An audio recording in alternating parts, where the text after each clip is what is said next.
Ladies and gentlemen, if I could have your attention, I'd like to call this meeting of the County Commissioners to order. If we start off, we all rise for the Pledge of Allegiance. I pledge allegiance to the flag of the United States of America and to the republic for which it stands, one nation, under God, indivisible, with liberty and justice for all. And if we could remain standing for just a moment, we'll have a moment of silence. We don't have anything particular, but as much unrest as it is in the world, it could certainly stand a couple minutes or a minute of silence from us.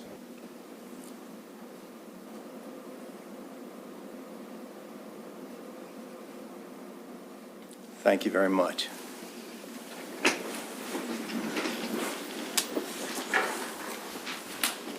First on the agenda, we have a public notice. I'll read that public notice into the record. It says, notice of public hearing. The County Commissioners of Kent County, Maryland will hold a public hearing on Tuesday, December the 3rd, 2024 at 6:00 p.m. in the Kent County Commissioners Hearing Room, R. Clayton Mitchell Jr., County Government Center, 400 High Street, Chestertown, Maryland. The agenda for the meeting will be published online at www.kentcounty.com/commissioners/meeting-agenda 24 hours in advance of the meeting. Citizens are encouraged to participate in the public hearing and may offer comments either by attending in person or by submitting written comments. If you require communication assistance, please contact the County Commissioner's Office at 410-778-4600 and press 4 or visit Maryland Relay at www.marylandrelay.org no later than November the 27th, 2024. The public hearing is scheduled for the purpose of discussing the voluntary creation of agricultural land preservation districts for the following: Claude and Stephen Westcott, 12982 Augustine Herman Highway, map 14, parcel 10. The hearing is pursuant to the Code of Public Laws of Kent County, Chapter 171-5, Agricultural Preservation Districts. Next up, we have a list of consent items.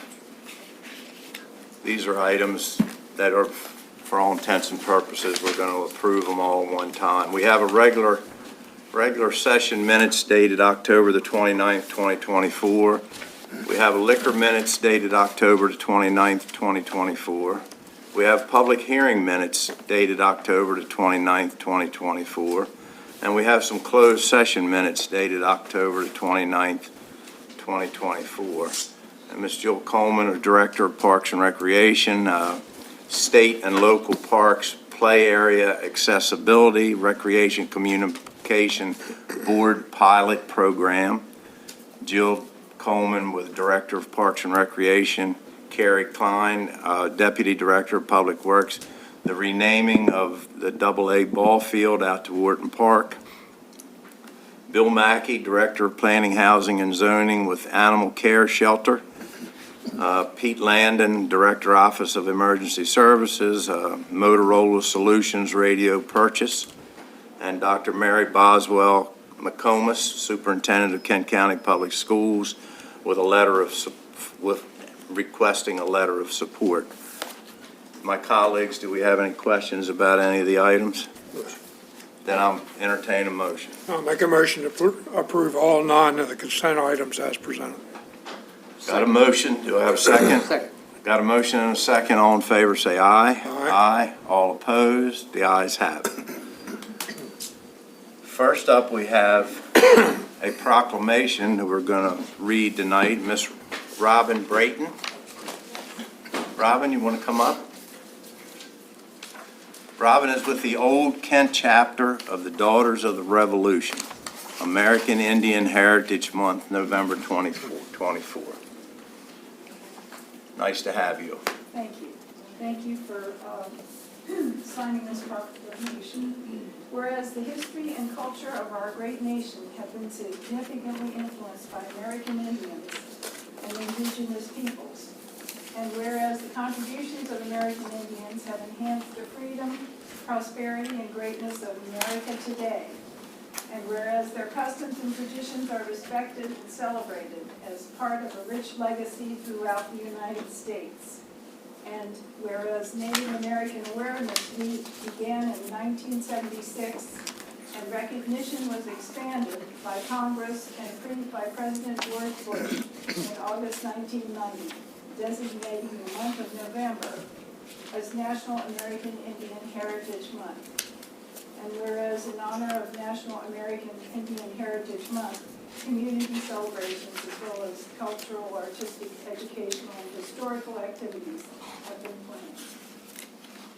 Now, therefore, We, the County Commissioners of Kent County, Maryland, do hereby proclaim November 2024 American Indian Heritage Month. Signed, the County Commissioners of Kent County, Maryland, Ronald H. Fithian, President, Albert H. Nickerson, Member, and John F. Price, Member. well, thank you very much. Thank you. Thank you. Very much appreciate that.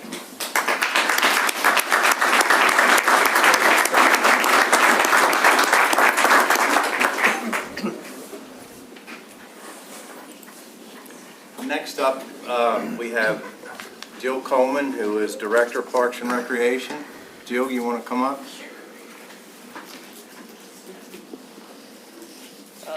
Good evening, Commissioners. This evening, I'm honored to recognize 4 exceptional individuals who have dedicated countless hours to coaching and promoting our co-ed youth volleyball league. They've made significant contributions to the liveliness of the Kent County Parks and Rec volleyball program. Their unwavering commitment and passion have not only enhanced the players' skills, but have also cultivated a strong sense of community and sportsmanship among all participants. Both on and off the court, these coaches have inspired, guided, and supported every athlete, motivating them to realize their full potential. As we celebrate their remarkable contributions, it is important to acknowledge the impact they have made beyond the game itself. They've instilled in our players the values of teamwork, determination, and respect, principles that extend well beyond volleyball. Also, due to their dedication to our volleyball program, we are honored to say that this year we did have several of our rec volleyball players actually play high school volleyball. And that was the whole intent of the volleyball league, was to be able to have a feeder program for our high school volleyball. So please join me in offering a heartfelt gratitude to Karen House, Lindsay Williams, Melissa Rochester, and Stephanie Jones. Your steadfast dedication has truly made a difference, and we are immensely grateful for your efforts. Thank you for being role models and for nurturing the Kent County Parks and Recreation volleyball program into a vibrant and thriving program. I will now pass the floor to the county commissioners, who will present them with a certificate. Thank you, Jill. We have, as Jill's pointed out, we have Stephanie Jones, Lindsay Williams, Karen House, and Melissa Rochester. Now, these all read the same, and I'm going to read them aloud. Are they here tonight? Yes. You want to come up? All 4 of you come up front. Right up here to the... Stephanie knows where to go.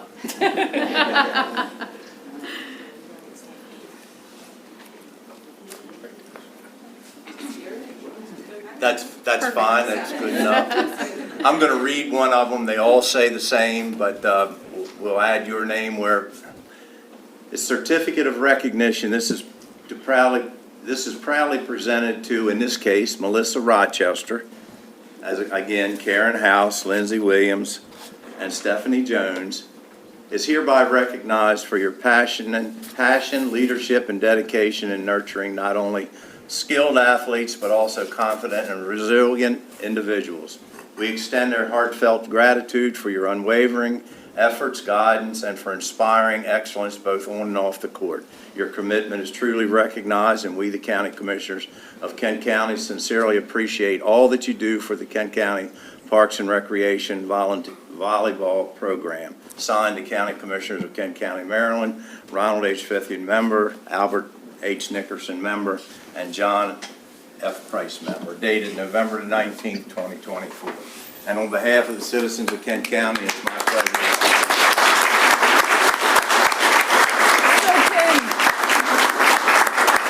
Can we get a photo with the commissioners and the 4 coaches. And then wonderfully, a lot of their players have come, past and present, have come to support them tonight. So I'd like to call all of their players up, and we'd like to get a photo with them as well. If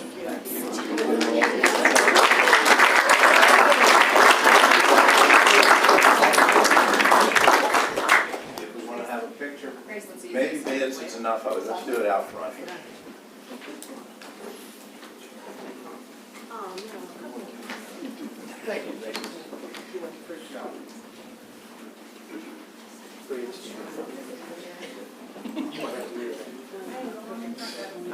I can get out, let me get out of the way here. They know how to take a picture, Rose, don't I they? know, yeah. All right, look at one of us. Doesn't matter who. Up. Tom, you can photobomb this. You did. Excellent. Thank you, guys. Thank you I all. appreciate you.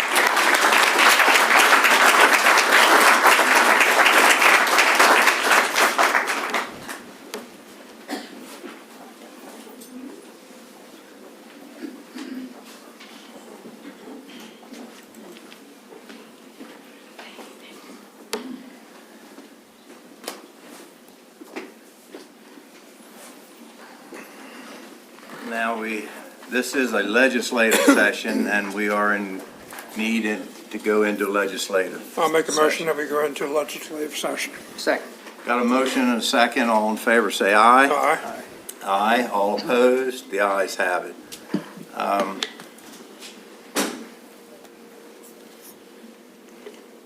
Give me just a minute here.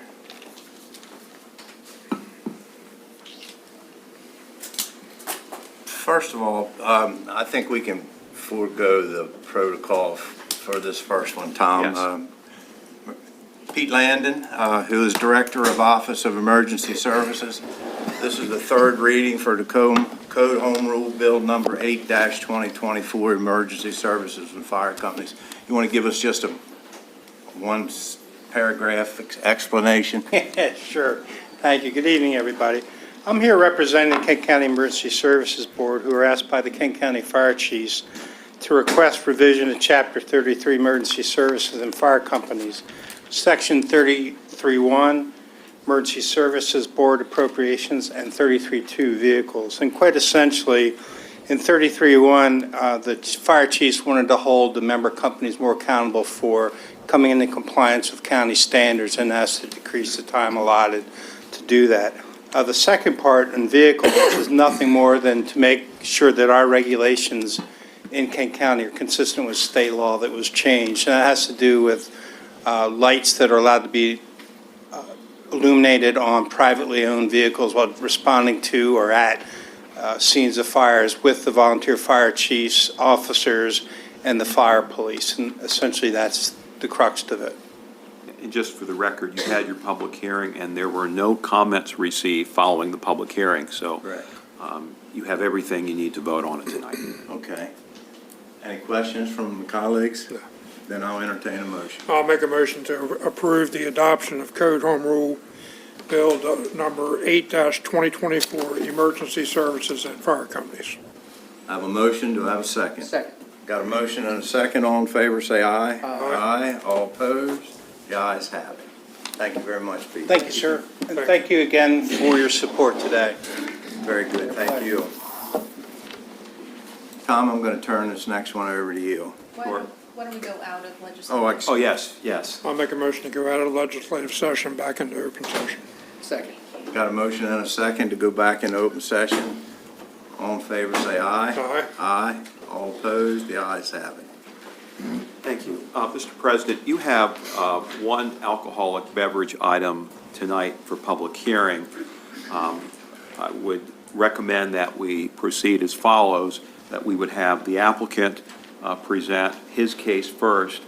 If there is an attorney for opposition that has a case to present, they could go second. If not, then anyone who's speaking against the application would then have an opportunity to speak. So we would take the applicant's case first, and then anyone speaking in support of that, followed by the opposition's case and anybody speaking opposed to the application.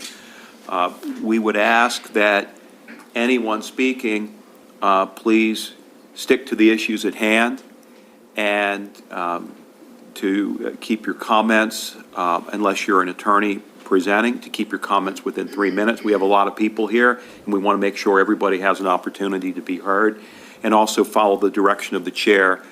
President Fithian will maintain order, and please respect his direction at the meeting tonight.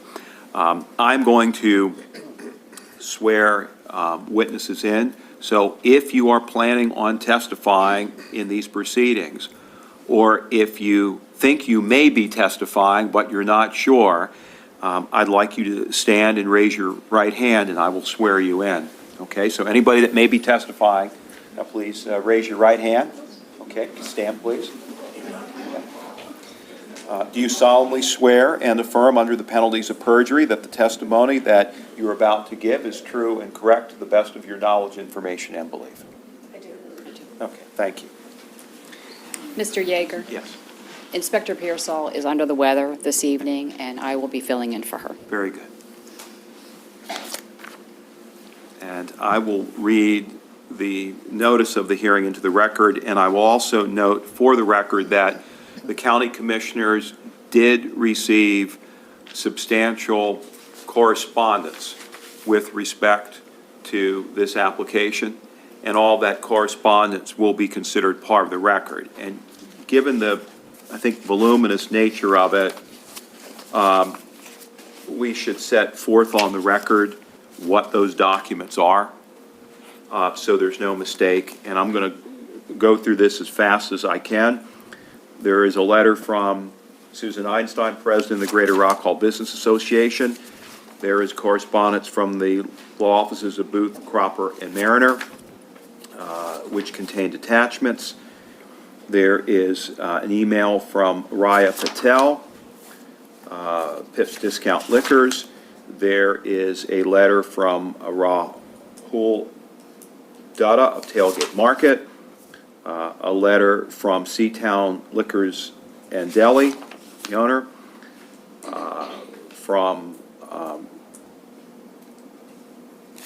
just bear with me for a second. We have a lot of documentation. We have the application itself and the supporting materials in support of the application, which were filed by Lance Young, attorney for the applicant. And we also received a petition that was signed by a number of individuals opposing the application. And I would just provide this on the record to the commissioners. The petition is just that. It's not testimony.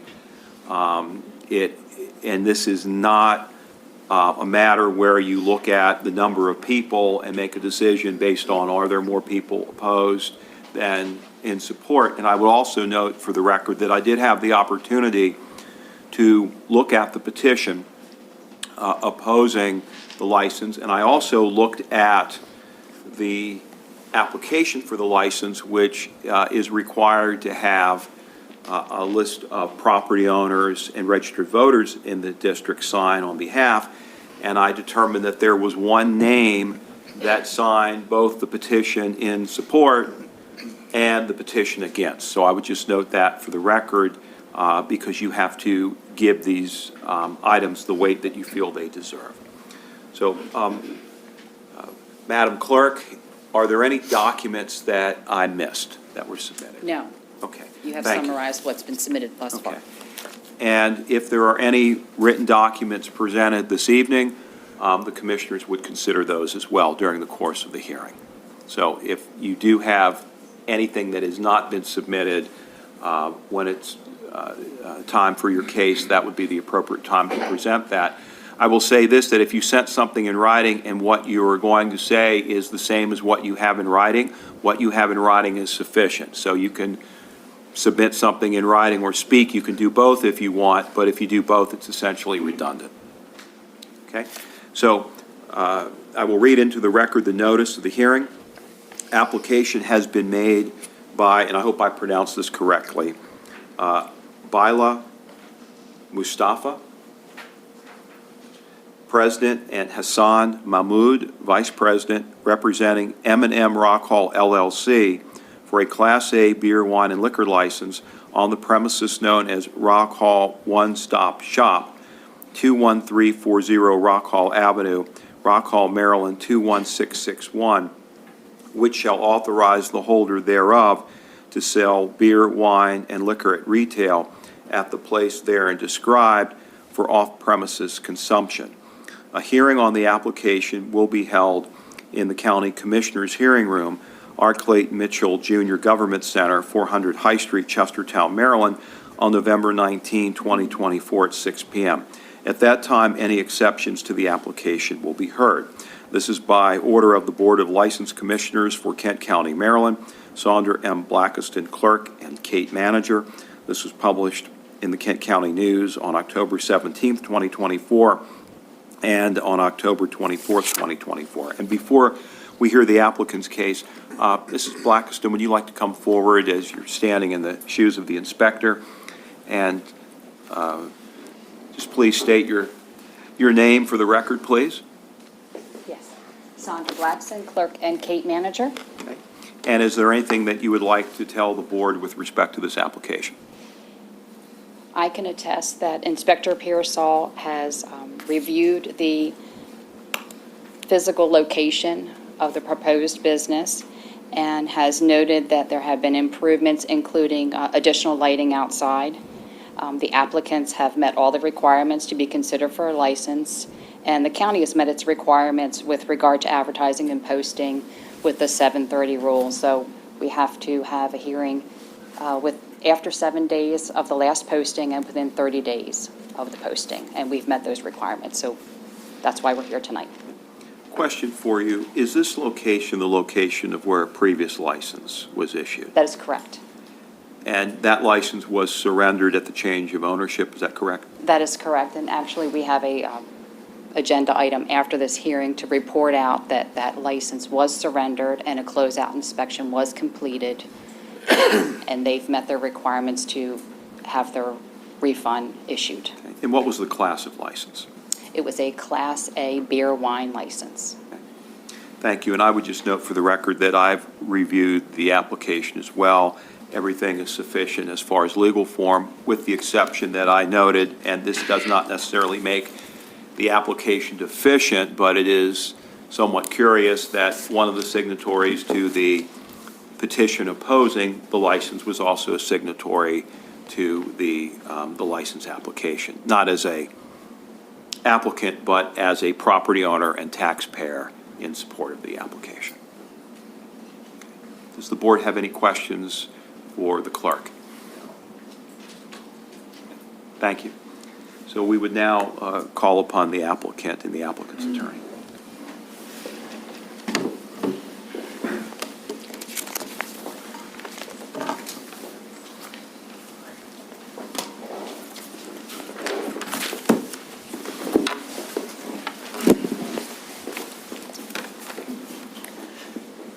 Good evening, Commissioners. My name is Lance Young. I'm here representing the applicants for this license, who are Bilal Mustafa and Hassan Mahmoud. Hassan is sitting next to me now. They are the owners of M&M Rock Hall LLC, which is a Kent County business that has purchased the shortstop in Rock Hall. This should be a routine application before you. It's not. As you can see, we have a lot of opposition behind you, so I'd be remiss if I didn't address that opposition. But I'm not going to spend a lot of time on it. Based on what I've read from the opposition and the letters that I've seen that have come to you, the opposition is that they don't want competition. There's a vigorous campaign by other liquor establishments in the county to prevent somebody else from coming in and adding competition to them. The problem with that is that it has not been the practice of this county, has not been the practice of these commissioners to grant or deny applications on that basis. Typically in Kent County, we've let the market work itself out. If somebody comes before you with an application and they meet all the requirements and they're otherwise good applicants, those applications customarily get granted. And these are good applicants, and I'll address that more in a minute. I also want to caution you that if the commissioners are to give serious consideration to this opposition, that it will set a precedent, that anytime anybody comes before this county to seek a new liquor license application, other liquor establishments in the county will voice their opposition loudly, hoping that they can keep out their competition from coming into the county. I also want to point out that this is a liquor license that will be granted in the town of Rock Hall, and in my opinion, there's really not an excess of liquor establishments that are selling alcohol in the town of Rock Hall. We have quite a few here in Chestertown, and I think some of the arguments that I've read is that there's too much in the county in general. But there's not that many in Rock Hall, and there's especially not any that sell alcohol after a certain hour of the day, which they will be able to do. And I think that's a part of why the opposition is fired up. This also raises a little bit of a due process concern. And due process is a term that we attorneys use frequently, and it means different things. But when I use the term in this context, what I mean is that when somebody's dealing with the government, somebody like this applicant is dealing with the government, they need to know that the policies, the practices, the procedures that have been practiced in the county for years prior are going to be applied to them equally. So what I'm saying is that if this opposition is given serious consideration and this license is denied because of that opposition, they will be treated differently than other applicants have been treated, as they have all been treated when they submitted their applications to you. They weren't judged on the same basis. I brought up the fact that these are good applicants. These are the kinds of applicants that you want to give a license to, and I'll explain my reasons for that. First of all, the two applicants before you are long-term residents of Kent County. They've been residents of Kent County for decades, almost 25 years, both of them. And that's not always the case when you have an application before you. A lot of the liquor establishments in this county are owned by people who are not from this county, who don't live in this county. And they give somebody in their business a small interest in that business so that they can meet that liquor license requirement. And that's fine. But the kind of people that you want to have having these licenses in this county are people who are long-term residents, people who are actually here and living in the community, and that's what you have here. This is also not a new business. They are taking over an existing business, and that existing business has had an alcohol license for years. And, you know, as they mentioned before the hearing, that was for beer and for wine. We're asking for an upgrade to that. We're asking for liquor to be included in that. But they've been selling alcohol out of this premises for years. The applicants before you are committed to the town of Rock Hall and the residents of Rock Hall. When they took over this store a couple weeks ago, people came into their store, and one of the main complaints that they had was that we hear you're not going to stay open 24/7. We really appreciated that the previous owners were open 24/7. We need a place that we can go to that's open 24/7. And that's not profitable for a business in Rock Hall. It's especially in the wintertime when the tourists are not there. They can't make a profit staying open all night long. But they've determined that they will do that. They've listened to their customers, they've listened to the residents of Rock Hall, and they said, we're going to stay open 24/7 so that we can be a good community member, so that we can provide a valuable service to these people that live here. They've made improvements to the facility for the betterment and the safety of the community. As it was mentioned before we came up here, they've improved the lighting of the store with LED lights, not only on the inside, but on the outside. And if you've been by there since they've done that, you'll see that it's a safer place. It's a better place. It's better for the residents of the community. They fixed the floor on the premises, inside of the premises, which is something that was an eyesore. It was a safety issue, and that's something that, you know, it makes the store something that the residents can be more proud of. Starting tomorrow, I believe, are you going to start selling the chicken tomorrow? Yeah. So starting tomorrow, they're going to start selling crispy, chunky chicken, which will provide another lunch alternative for the people of Rock Hall. They are offering a lot more products and services than the store was previously, which is a benefit to the community, so that when they are open late at night, the people in the community don't have to drive to Chestertown. They don't have to drive to Middletown. A lot of those things that they have to go elsewhere to get, they can now get in this store. They're keeping the store well-stocked, and they're keeping it clean. I don't know if you've had the opportunity to be there since they've taken over the store, but it's a much more inviting place to go into. It's a place that the town of Rock Hall and the county can be more proud of. They're properly training their staff in ways that the staff weren't previously trained, and they've installed cameras on the premises for the protection of their customers and for the protection of the community. So these improvements and their new ownership are making Rock Hall establishment a better establishment, which makes Rock Hall a better place, which makes Kent County a better place. And so we ask that you grant them this application for those reasons. Thank you. Mr. Yeager, I have a question. In looking at the statute, it appears to me that from 2 a.m. until 6 a.m., no one's allowed to sell alcohol anywhere in Kent. That's my understanding. At one time, Kent County had a prohibition where I believe it was on Saturday evenings, you couldn't sell after 1 a.m. We changed that a few years ago to make it uniform, so it's 2 a.m. to 6 a.m. where it can't be sold. So the store can be open 24/7, but they can't sell alcohol during those hours. And that's, I think, a typical practice for convenience stores that are open 24/7. They have signs up where they close off the area where there's alcohol, and there's no alcohol sales during the hours that are prohibited by code. Yeah, and that's our understanding, Commissioner. And then this is not intended to become a liquor establishment. This is, liquor will be one thing that they will be able to sell, we hope, but that's not the focus of the store. And I'm assuming that time period was put in place because the bars are open until 2 usually.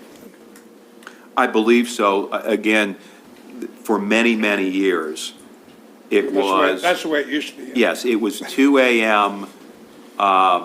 Monday through Friday, and then 1 a.m. on Saturday night. And then, I think it was prior to the pandemic, we changed it to be uniform, so it was 2 a.m. every night. And that's state code, so that has to go Right. to the state legislature. Correct.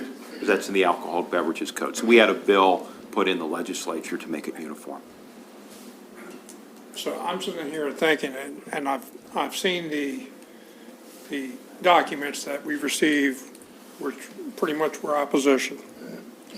And maybe this is not the appropriate time, but I would like for everyone to start thinking.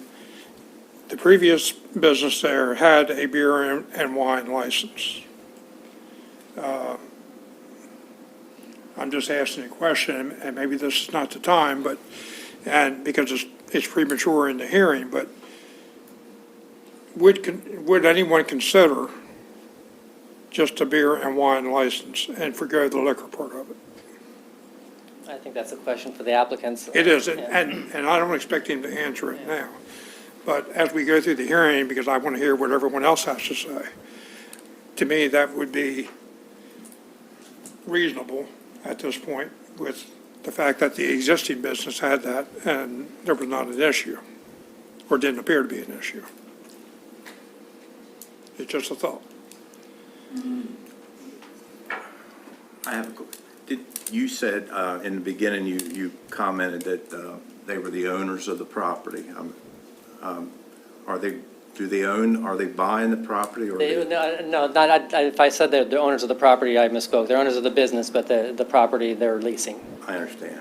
And just a little history, and this has really, I probably shouldn't even say it, but it just, every time I think about it, the business that was there, Sure Stop, they did have a beer and wine license the whole time they were there.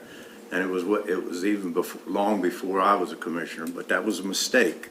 Not that it has any bearing on this, and I'm not saying that, but our code says that no franchise in Kent County can have a beer or any type of liquor beer license.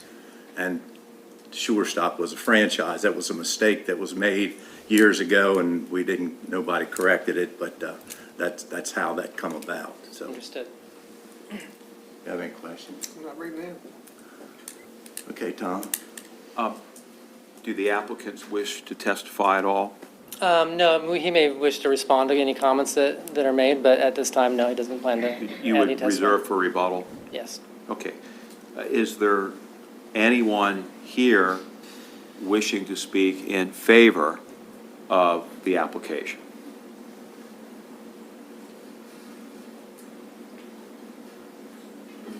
Did you want to speak, sir? And you're one of the applicants? Yeah. Yeah, okay. My son. Okay, He's so, not one of the applicants. okay, so you want to identify yourself, and do we have a microphone that he can speak in? It's okay, it's okay. Well, it's up to you. You certainly, Fine, it's fine. it's your choice if you want to speak or not speak. No, it's fine. I'm not forcing anybody to speak, but, okay. So if that would be the applicant's case, then is an attorney present for the opposition to this? Okay. You come forward and present to the board.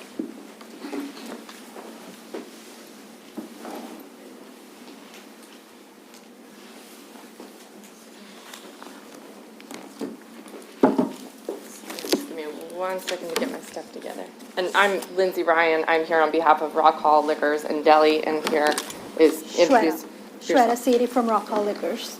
We're in opposition to the application. First, we have 2 additional letters that we received this evening, one from the American Legion and one from the Rock Hall Lions Club, also in opposition to this application due to public concerns of safety and not needed for the community. Could the clerk accept those? Those will be part of the record, and could the clerk have those photocopied so each commissioner has a letter, and so I have a copy of the letter as well? Thank you. Something else I just wanted to raise for the record is that I also reviewed the application for the liquor license, and I'm going to object to it because I believe it's legally insufficient as it fails to satisfy Alcoholic Beverages Article 4:110(1), which states that the application shall include the length of time of each of the residents has been acquainted with the applicant. Within the application, there are a bunch of signatures, but there are no timeframes for which any of the people that signed the petition in support of the application have known the applicants. And so right there, it doesn't meet the requirements of 4:110.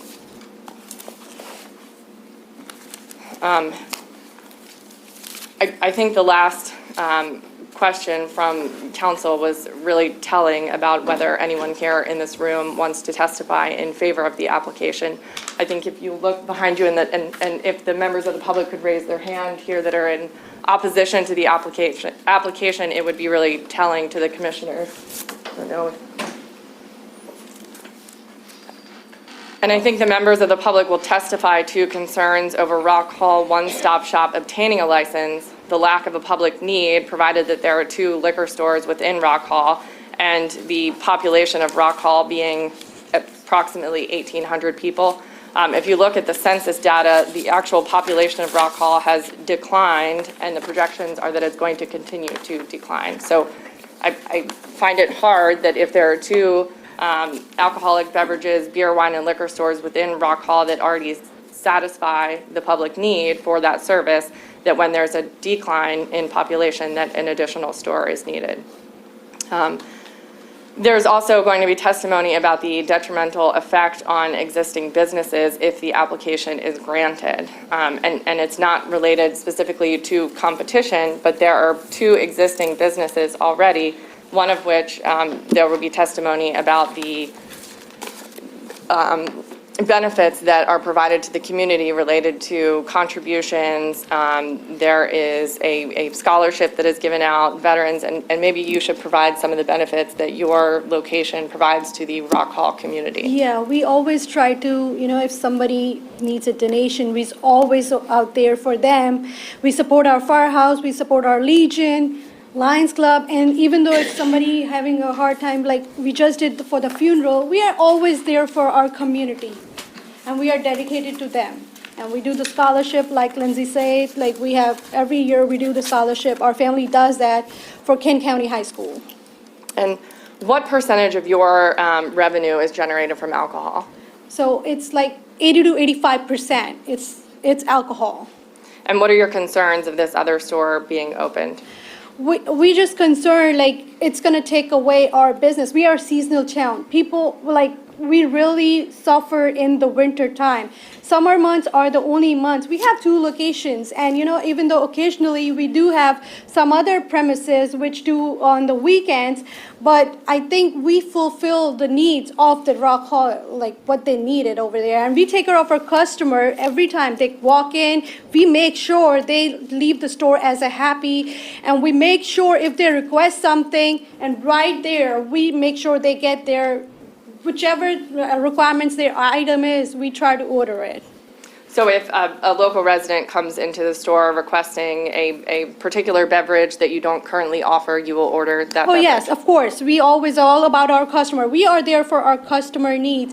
We make sure that they don't have to travel to even though Chestertown. We try to give them a good, like right away, good items, good amount, like good deals on them. So then they should be happy. And we are there just because of them.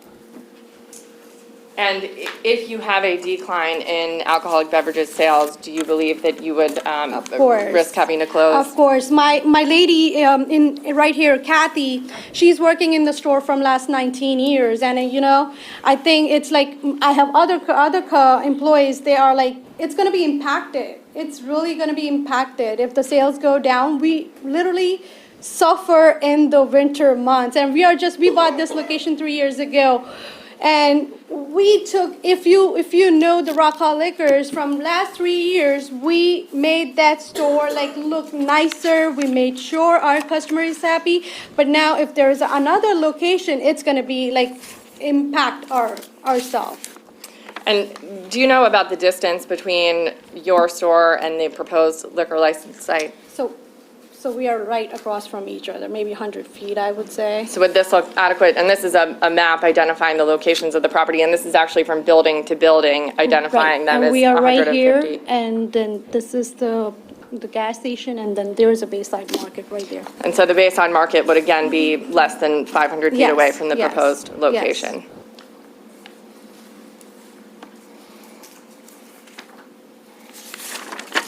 I want to go back to some of the comments that were made during the key application about setting precedent. As you all know, these applications are considered on a case-by-case basis. And there is law that requires specific factors that you all have to address for each application. And provided that you address those factors and there is substantial evidence on the record, then your decision will be upheld. So I wouldn't give too much concern to those comments. I would also ask you a question as to whether any Class A licenses have been issued within 155 feet of another existing location. So while there might have been other Class A applications or licenses granted throughout Kent County, have they been in a location as small as Rock Hall? And obviously they haven't, because there are 2 existing. We understand that this property once had a beer and wine license, but they have applied for a Class A beer, wine, and liquor. So I don't think that is relevant. Is that a question that you're asking? I am. Because I think the town of Millington, which is currently a lot smaller than Rock Hall, you have the country liquor store there, and you have Tailgate Market. And they are actually pretty close. Maybe not quite as close as what you're looking at here, but I would say half a block. But not across the street from one another. And there are 2 existing just- already within Rock Hall. One building that separates them. Yeah, well, 2 buildings, actually. And that would be 2 for the town. Has there been Opposite another? But I sides. mean, 290 we're talking about right? proximity of where the businesses so are, close and together. they're in Class A. Right. There is one up in Millington. That would be 2. This would be a third. So I would argue about the population and the necessity to meet the needs of the population for that town. What this board, the factors it has to consider when deciding to approve an application is the public need and desire for the license. And public testimony here will be that Rock Hall Liquors and Bayside Market each satisfy the market adequately. There's no additional need. The hours of operation have satisfied the public for quite some time. They offer a variety of beer, wine, and liquor, and you heard testimony that they're willing to order any beer, wine, or liquor that they may not carry now to satisfy the need of the public. You also have to look at the number and location of existing license holders. Here, Rock Hall Liquors and Bayside Market are each within 0.1 mile of each other and the proposed location. There's also Maggie's Coleman Tavern. And so with a population of 1,188 and population declining, just, is there really a public need for a Class A license? The potential effect on existing license holders of the license for which the application is made. This Rock Hall liquor store is the sole source of income for my clients. And liquor store makes up 80% of their business sales. If a store across the street were permitted, they would lose a percentage of the revenue for liquor sales, which would be a detriment to them. And they provide, so you have one staff member of 19 years. In How many- 19 years she's been working, and the other one, which is, he's also working, sounds this 17, 18 years. And then we have another employee, and we have 4 employees in the store. Are they all from the local community? Yes, yes. And the potential commonality or uniqueness of the services and products to be offered by the business of the applicant. We've heard no testimony that the proposed license will provide any beer, wine, or liquor that's not already being served by Rock Hall Liquors or Bayside Market. They're not serving any specialty beer, wine, or liquor that's not a need that's already being met. And the impact of the license for which the application is made on the health, safety, and welfare of the community, including issues related to crime, traffic, parking, or convenience. I do think some of the testimony will be concerns over providing alcohol late at night. This is a 24/7 store, understanding that they can't sell alcohol between 2 a.m. and 6 a.m. It still provides a substantial window for sales of liquor in Rock Hall that isn't necessarily provided right now, and there's no need for that. The licensing board shall also deny an application if granting the license is not necessary to accommodate the public. And again, the testimony will show that the public does not need an additional liquor store. I do have a question for your client, if I may. So you said your income is probably 80-some% Yes, alcohol. yes. Do you have any idea how that breaks down when you're looking at beer and wine? And maybe how much liquor contributes to that 80-some%? It's liquor is the most, and then it breaks down to the wine and beer, and wine and beer is the equal.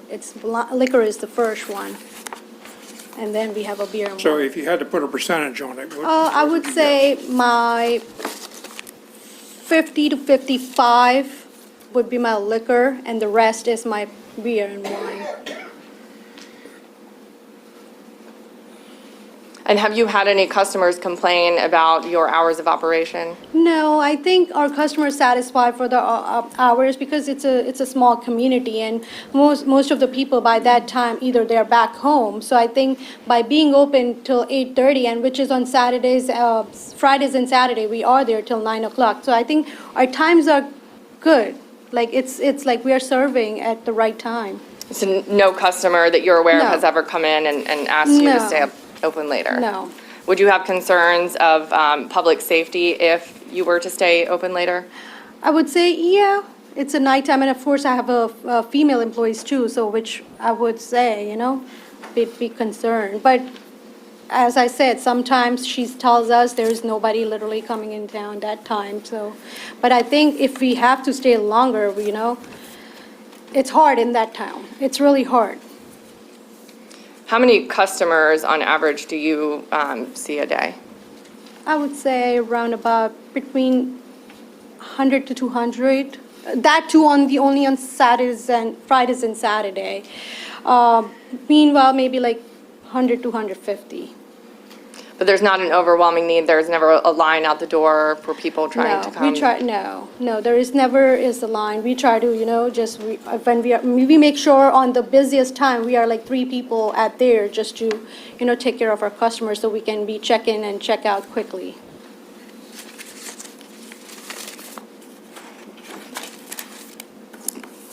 So with the testimony, I'm not going to call up the individual people here to oppose. I'm just going to let them stand up and That's present. fine. But I would urge you to consider denying this application because I believe that we've sufficiently shown that a Class A license is not needed in the area. It doesn't serve any public need, and actually there would be a public detriment by issuing this specific Class A license. And unless you have any questions, I think we'll step back and let some of the other individuals employees and customers of Rock Hall Liquors testify. Thank you. Before you do that, I would address the comment you made regarding the form of the application, and you are correct that length of time acquainted with applicants was not checked off. Often with this board, the custom has been, if there's a technical type of defect with an application, that we would afford the applicant the ability to amend that and supply the missing information. We would not issue a license until that information is supplied. But that is, I would note that that is missing on the application. And a way to cure that would be, if approval is given, that approval would be conditional upon this portion of the application being made complete. And I think that's consistent with practices that the board has made. When there's one item that hasn't been done, the board typically does a conditional approval if the item that has not been done, or if there's an item that hasn't been done, and then the approval would be complete once that item is completed. I'm sorry, but what is that that's missing? On the application, it's required to be signed by taxpayers and residents of the district that are in support. People that had to sign for the application. The application. I got you. Okay. And there is a provision on the form that says length of time acquainted with the applicants. I got you. Okay. That was not filled out. So this is an attestation that we, the undersigned, reputable citizens, real estate owners, and registered voters in the district and precinct in which the business covered by the aforegoing application is to be conducted, certify that each of us has been personally acquainted with the applicant for the length of time indicated after our respective names.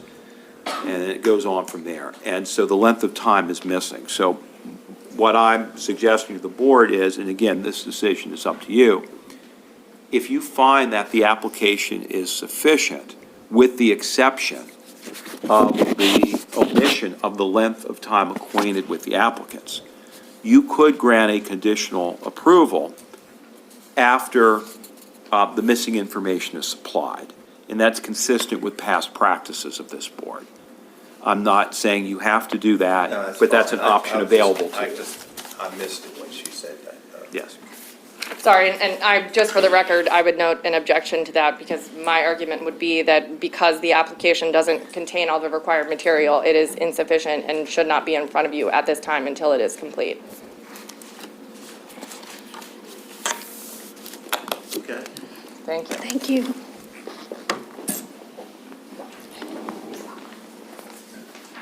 We want to Go, start going down the list of names, yes. First name on the, I have the sign-in sheet, so I'm going to try to, Lindsay Ryan. That was me. I'll say I'm sorry, okay. Then the second one, I'm sorry, but I'm having trouble reading it. John, Probably me, John Manick. I don't write so well, I'm sorry. that's okay. Or you want to come, I don't you want to come forward so you're on the microphone. Okay.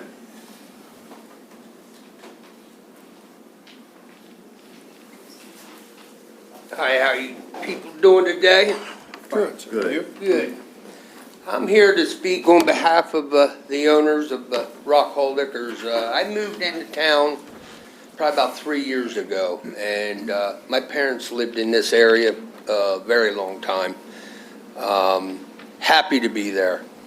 Very happy to be there. Everybody in that town seems very, very nice. But what I'm concerned about them having getting another liquor in that little town. We have so much sufficient liquor now. I don't feel that it's needed to have more liquor sold, number one. Number two, I'm not accusing these folks of anything, but what I have noticed, I came to that store since they've taken it over, and it's their prerogative, I'm sure, but when I used to walk into that store, the people that worked there were local people that you got to know. And I got to know them well. And I know some of them, that was their only income. That unbelievable. I mean, just like I know one girl that only had 2 kids, raising them on her own, and that's the only income she had. I don't think they're working there anymore. The few times I've come in, and it's their prerogative to have their family run the business, I understand that. But if you're going to be here for the community, you don't want to, that's not serving the community to me when you take people's jobs away. And I believe they have done that, okay? Now, I'm not positive, and they can rebut, maybe they haven't, but I have been in there and I haven't seen any of the locals anymore. And I am concerned about the hours that alcohol would be served in that town, because I don't know if you've been in the Rock Hall after 8 or 9 o'clock, but there's really nobody around. And the only people that are going to come in there is people that probably don't need to drink any more than what they already drank. That's probably my biggest concern. So in that respect, I would say, I will back up. They are exactly what they say they are. I came and they didn't serve the particular beer that I liked. I came from Pennsylvania. They got it within 2 or 3 days, and they've been carrying it ever since. And they have been so nice to me, and I'm on disability. I have severe neuropathy. I've fallen in the store. They're there to help me get back up. I can't say enough about them. They're just terrific people, and I'd hate to see them be detrimented to the point that they couldn't stay in business. I think that would hurt this town. This town's really gotten to know these folks. That's about what I got to say, sir. Thank you. Bob Simpson?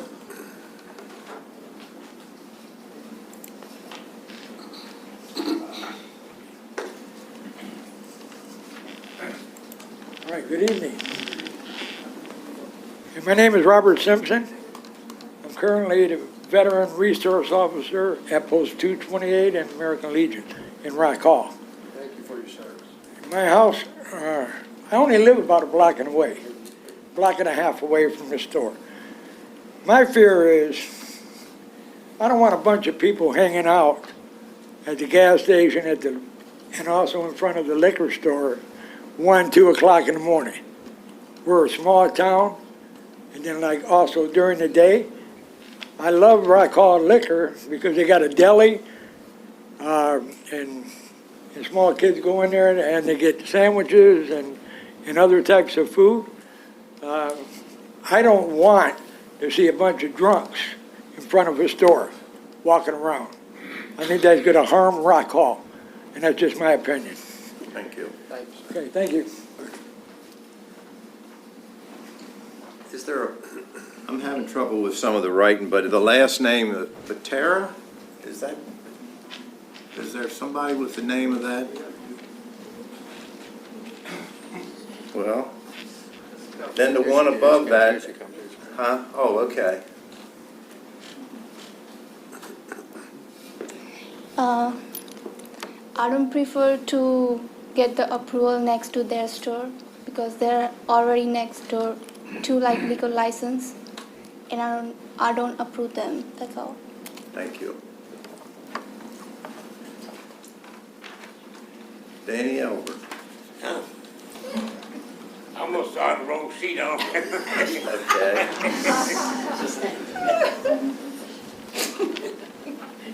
We were all in hopes that you were going to entertain us. There was one name here, it's in, in parentheses, it says Savvy. That's me. That's me. Actual name is Saurabh Sethi, and I'm a part of Rock Hall Liquor Store, and I'm an owner of that too. So, hello everybody. Just want to say a couple things. I think that's going to be a few words and change a few things. So my concern is we are there from last 3 years, and we are trying to get better and better. And before that, Mr. Pick, he's right here, and he's our previous owner. And we are trying to follow his legacy and, keep in that shape everything. But my concern is, like, this business is our bread and butter. We don't have any other business. Just a small business, me and my wife and my family. We are just raising our family, that's it. And my brother right here, like Hassan, I know his family from a long time. And he has a couple of stores and everybody knows that. For him, it's just an investment. For us, this is everything. And it's gonna hurt us if something happens. And that is really gonna hurt our family and the whole thing has been gone. This is what I wanna say. Thank you. Thank you so much. Andrew Carroll?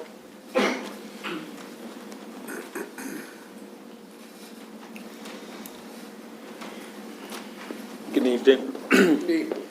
My name's Andrew Carroll. I'm the owner of Bayside Market.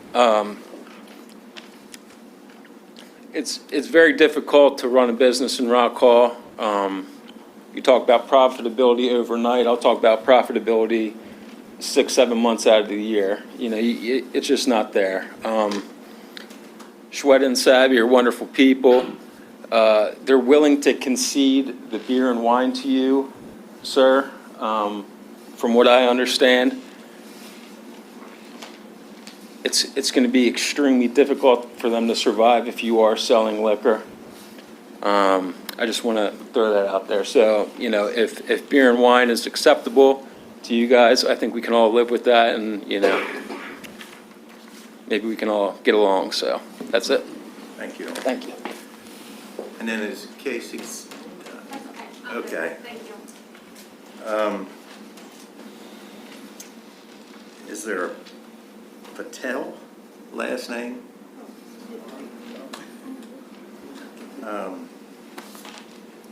Let me go through the ones I can read first, and then we'll come back. I got Summit.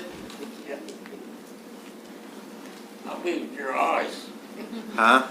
I'll be with your eyes. I'm sure you do. Good evening, Commissioner Steve. Good evening. So I'm not from Kent County, Maryland. I am from Middletown, Delaware. I'm here to support Rock Hall, my friend Saurabh and Shweta. I also own a liquor store in Dover, Delaware.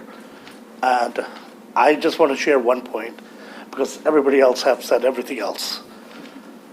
That I know what competition is like. I know I have a liquor store where if you throw a ball, it's probably going to land at another liquor store. And that has hurted our business in a long way. I understand sometimes competition is good, but for an area like Rock Hall, I don't think that would be the case, especially with the population declining, not increasing, which was the case in Middletown, where the population constantly has been increasing, but that's not the case in Rock Hall, Maryland, Kent County, as I believe. So to hurt somebody who's already existing, I don't think that's fair for a new entrant. It's always a good idea to expand or for new stores to come, but that's case to case. In this case, it's going to hurt Rock Hall, and this is this is their bread and butter. So I'm just here to state that. Do we have a Tom Mason?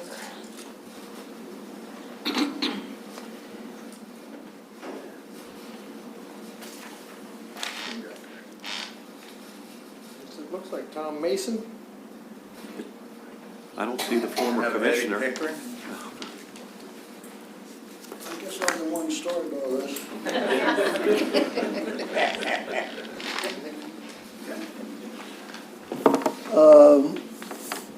I was there 45 years with Rock Hall Liquors, and I can't remember the actual date, and I don't know if Mr. Fithian was a council member, and I don't know whether you've ever denied a license, but I know one you did.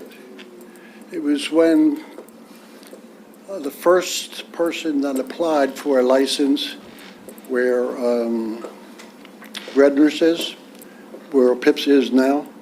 Pips used to be in the other shopping center. And then it was applied to someone who was, I think he was 21 years old.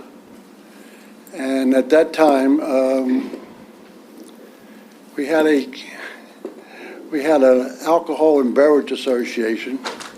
It was formed because the new liquor inspector was Stetson, okay? So we knew he was going to be tough. So the president of the organization, when this application come before, used to own Suds and Soda, Jim Wyman, and he got printouts for Chestertown, not by store, but how much alcohol was being bought in Chestertown alone. He had the population, and through that investigation on his part, that application was denied because they couldn't show need for it. It was never applied again. And if I'm not mistaken what year it was, but it was when they changed from one shopping center to the other. And another thing that hadn't been mentioned, there's a lot of bars that can sell alcohol too. Not bars per se, restaurants. I know when I had mine, I would have Wooderman's call me up. How much should I sell a 12-pack of beer for? A couple other restaurants would do the same. So it's not just, beer, wine, or liquor. They could sell that too. So it's more than just two people with alcohol, beer, and liquor in Rock Hall to serve the people. So there's more than just that many. Thank you. Thank you. It looks like J.J. Samoa. No, everything's been said. You good? Good, thank you.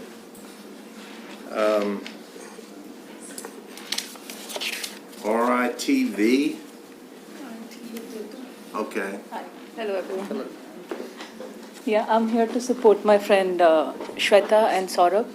So, couple of things which I noticed, in today's case. First thing, I see, I know a lot of liquor store owners, but she's running it. So, for the women who is running it, I see she's very motivated right now. And she has been, working so hard from the last 3 years on this store. And if something like this going to go approved, there will be a lot of demotivation in one of the, I would say as a woman, it's very hard. We have to prove 200 times to do something, and she has done it. So it's going to be really hard on her family, first thing. Second thing is, I got very emotional when Saurabh said it's their bread and butter, which is true. As a friend, I know this is the only store they have which is giving their bread and butter. And it's going to be a very big impact if the application to the applicant will be approved. So that is all I had to say. Thank you.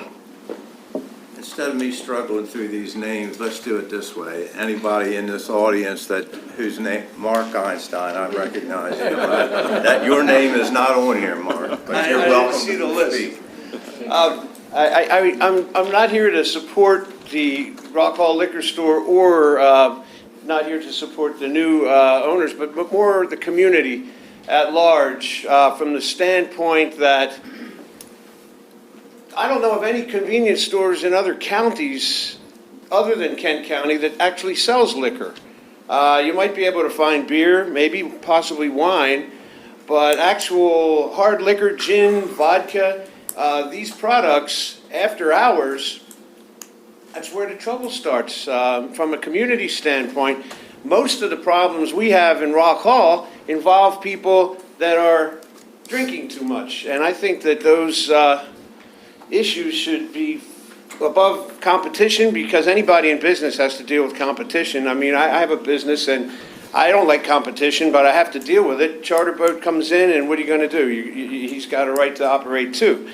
So I'd say both of these parties have compelling arguments, but the community is the overriding concern that I have, because we have an abundance of alcoholic beverages available anytime except for after hours, and I don't think it should be after hours. That's it.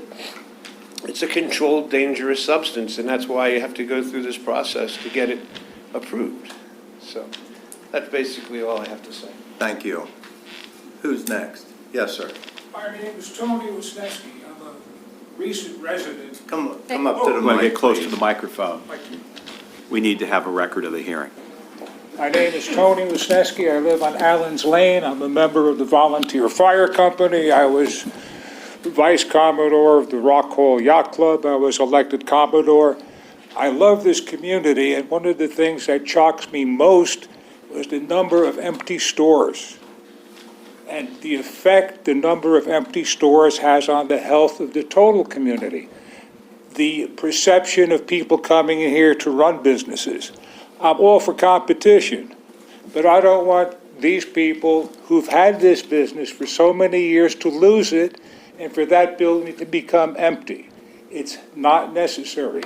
The attorney representing the new applicant boldly said that he somehow knows that this community could support this new establishment. He's given no basis of fact whatsoever. It's his opinion. I don't think he's a pollster, or I don't trust pollsters anymore. So let's apply common sense, protect what we have, and cherish it. And if that seems anti-competitive, it really isn't. It's a better spirit to keep going in these small communities we love. Thank you. Thank you, sir. Next, anybody?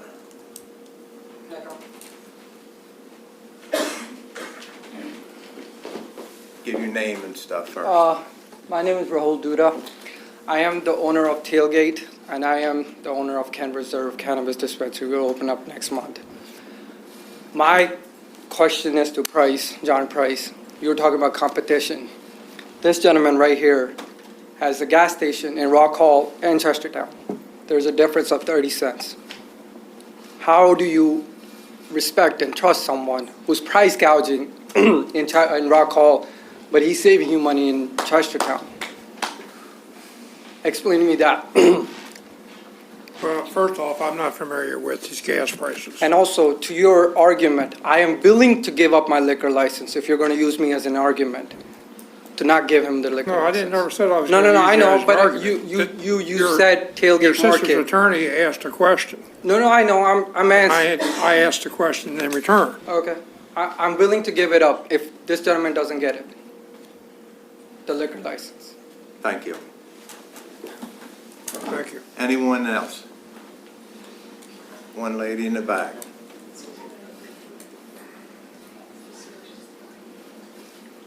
How you doing?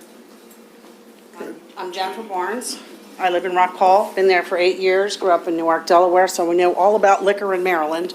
We used to run on down to State Line when you couldn't get it when you were 17 or 18. And that's where we went, or over to Jersey. I have a direct proposal. There's some tension. I don't like family tension.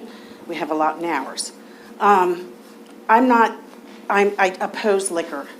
But have you been, who's in the store? Are the owners, are you there early in the morning? What time do you get there? 7. Yeah. So do you see all your buddies hanging outside? They have nowhere to go.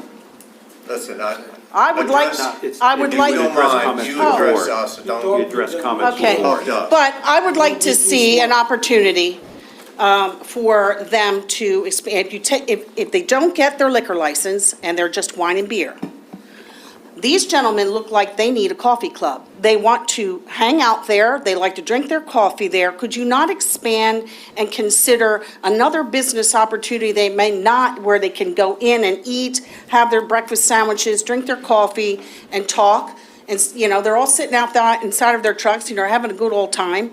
That is another business opportunity. They may not have been reviewed if the liquor license is taken away. I do oppose the liquor license for what everyone else has said.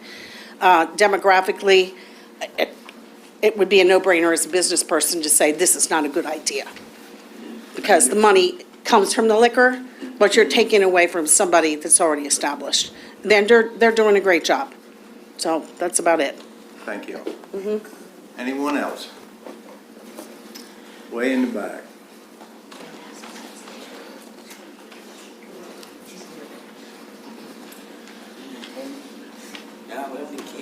Not yet. Hi, my name is Kathy Diker, and I have worked at Rock Hall Liquors in Delhi for 19 years. Absolutely outstanding place to work, especially with my new owners. Over the 19 years that I've been there, if you don't make it between March and September, you're going to close your doors the rest of the year. The town is so seasonal. We struggle in the wintertime to stay open. Matter of fact, we cut our hours back just so we can keep the doors open. Me personally, sometimes I only work from 9 o'clock in the morning to 3 o'clock in the afternoon. Close up shop and go home. My pay gets affected because we're downsized. You have to depend on the tourism department in that town. With Bayside right across the street from us, then there's us, and then you have, the one-stop shop, to our left. You could just throw a stone and hit every building. I don't think you need to be that close to one another or to have that many licenses that close to one another. I don't see the need for another liquor store. Beer and wine, that's fine because there's so many crazy different kinds of beer and wines out there that one place can't carry it all. That's why Miss Sweater will get anything in anybody asks for. I just hate to see, like everybody said, another shop go down in town and have an empty building. We have several employees there that would actually be put out of a job. After 19 years, I'm looking at maybe another 6, 7 years, and I can actually afford to retire, and I would like to end my retirement at that place because it's been very good to me. Everybody knows everybody by name in that store, and if you don't actually wait on them yourself, they'll speak to you or you speak to them. I just think that you need to consider the population and the necessary need for another liquor store in the town. Like I said, when winter comes, times it gets hard and the watermen, suffer. They don't have the extra money. We see that the extra money just dries up in the town in the wintertime.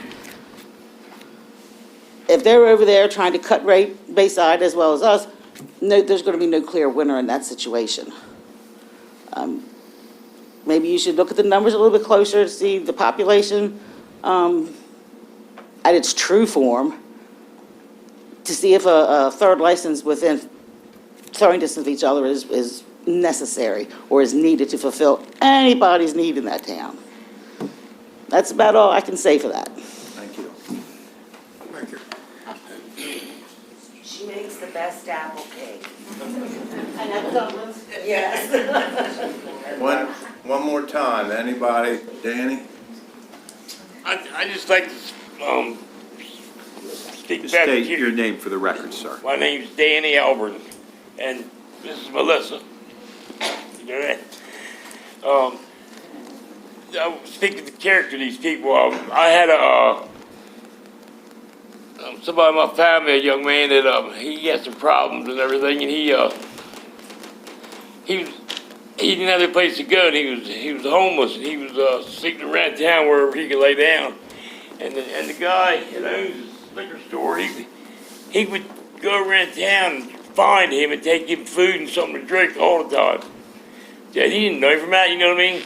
But these people are good people, really good people. And I hate to see them struggle, I really do. And that's all I got to say. Thank you. Yes, ma'am.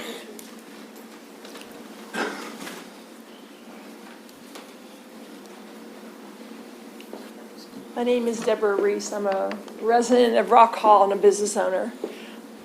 I appreciate hearing all of the opinions and all the impact that people have, but I'm a data person, so I like data. When I was thinking about this, I considered comparing Rock Hall's population, which is about 1,200 and decreasing, to Chestertown, which is our nearest town. Rock Hall, like it's been said, is 1,200. We have 2 places where you can buy liquor right now, which means for every 600 residents, we have a place to buy liquor. If you contrast that to like Chestertown has like 5,600 people, and within the town proper, if you will, there are 4 liquor stores, which means for every 1,400 people, or thereabouts, I'm not great at math, 1,400 people, there's a liquor store. So when people start saying to me things like, oh, well, we don't need any more, that number matters to me more than just an abstract, we already have 2, we don't need more, our population's smaller. So I present to you that data to consider as a real number when you consider making a decision about this. Thank you very much. Anyone else? Want to make sure everybody has an opportunity here tonight. Okay. Tom? Does the applicant have anything to say in rebuttal? Just a couple of brief comments. Primarily, I want to address the allegation that there's a defect in the application itself. I don't believe, and I would ask Mrs. Laxton or Mr. Yeager to correct me if I'm wrong, but I don't believe that's a statutory defect. I believe the form asks for that information, but I don't believe that's a statutory requirement that they add that information to it. So I would suggest that that's a minor informality, if anything at all, and that's a waivable defect. I don't think that would, in any situation, would have had any bearing one way or the other on our decision. That would have been handled probably just as Tom pointed out, that we would have approved or disapproved it based on, contingent on that being corrected. Okay. That wouldn't have been a deal breaker one way or the other. Okay, appreciate that. So my final comment then is just that, most of the comments that I'm hearing are, we don't need this. This is not something we need. There's no, alcohol is not needed. I would suggest that any of the licenses that you've granted in the last 15, 20 years have not been needed. And there's never been anybody that comes before you where they're asking for an alcohol license where we need that. And I will also boldly say that going forward from today, there will never be an application before you where there's a need for alcohol in this county. So if we're making decisions on that basis now, we can anticipate that these are the kinds of hearings that we'll have going forward. Again, I will reiterate that these are good applicants. They've met all the requirements of the application. They should be treated the same as everybody else that asked for an application in this county has been treated. So thank you for your time. Before you go, have you maybe had a chance to consult with your? No, I've been listening intently to the testimony. So you have. Should we decide to vote on this tonight, Tom? Does this application cover just beer and wine, or? Well, the application is for beer, wine, and liquor. I believe that the applicant could amend the application for just beer and wine, but that would be a decision of the applicant, whether or not they want to amend it. So I think what's before you is an application for beer, wine, and liquor. I believe it would be up to the applicant as to whether or not they wish to amend that to beer and wine. If you need to discuss that with your clients, I think the board would accommodate you. Well, I suspect that if you were to deny this license that we're requesting now, that we would submit another application for that. But what we would request tonight, that you grant the request that we've submitted to you tonight. And that's the wishes of your client. We can ask him, yes. Okay, just to understand that you have the ability to amend your application if you wish to beer and wine, or you could go forward and the board would have to make a decision on the beer, wine, and liquor. Well, let me ask you this, Tom. If their application were denied tonight, would that preclude them for a certain amount of time from bringing the application for just a beer and wine in the future? Would they have to wait a certain amount of time to do that? I think the board, that's a good question. If there's anything in the code that says if an application is denied, is there a waiting period for the same applicant to reapply? You could take a pen and strike through the word liquor and we could handle it. Yeah. Could, I think, does the board have the right to, strike it with a pen? I think what you could do is you could make findings of fact.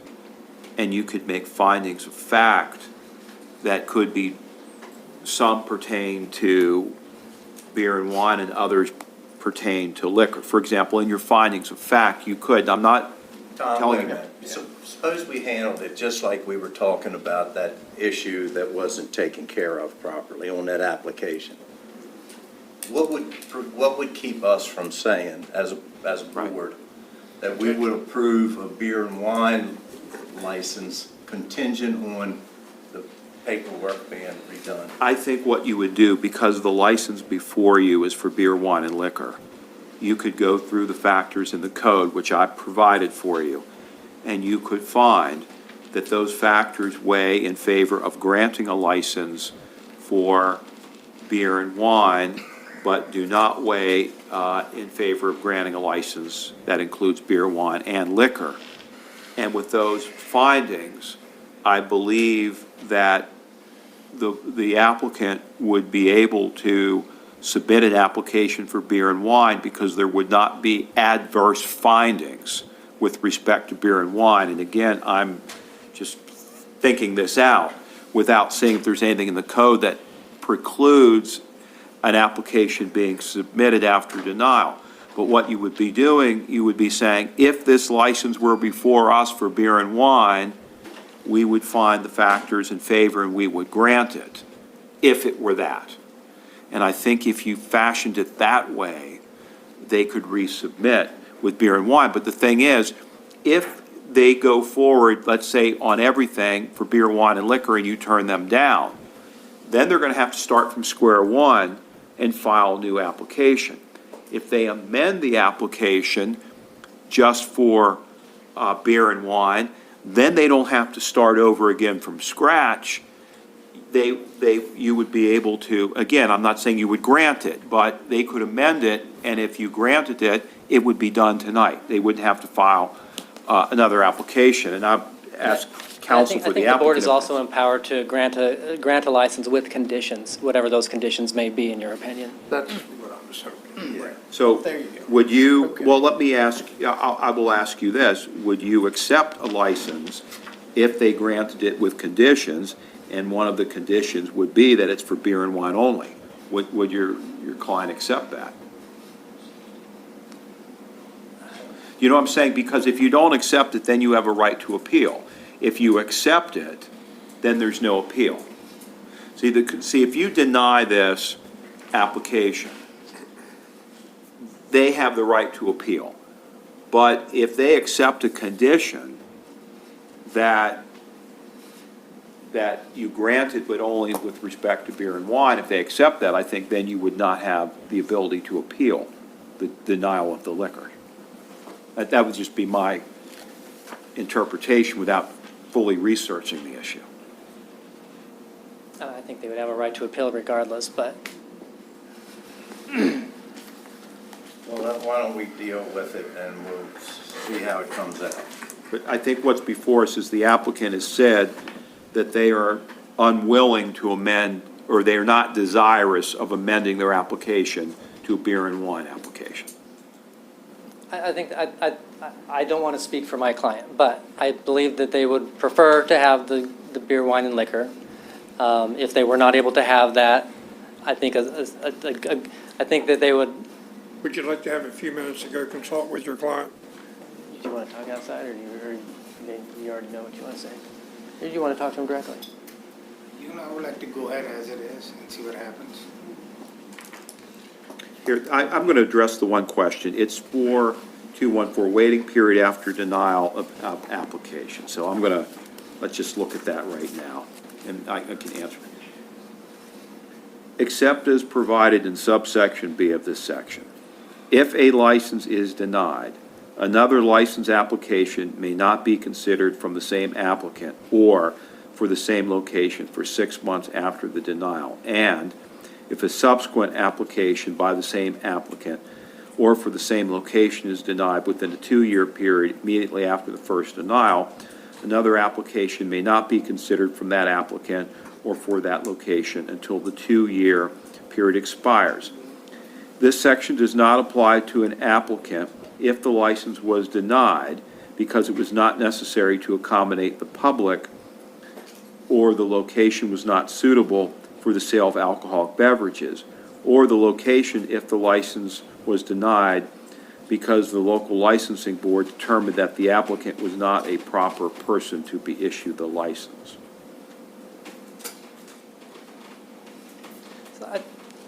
Why don't at your suggestion, I'll take him out and talk to him for 2 minutes, if that's okay. Yes. Okay.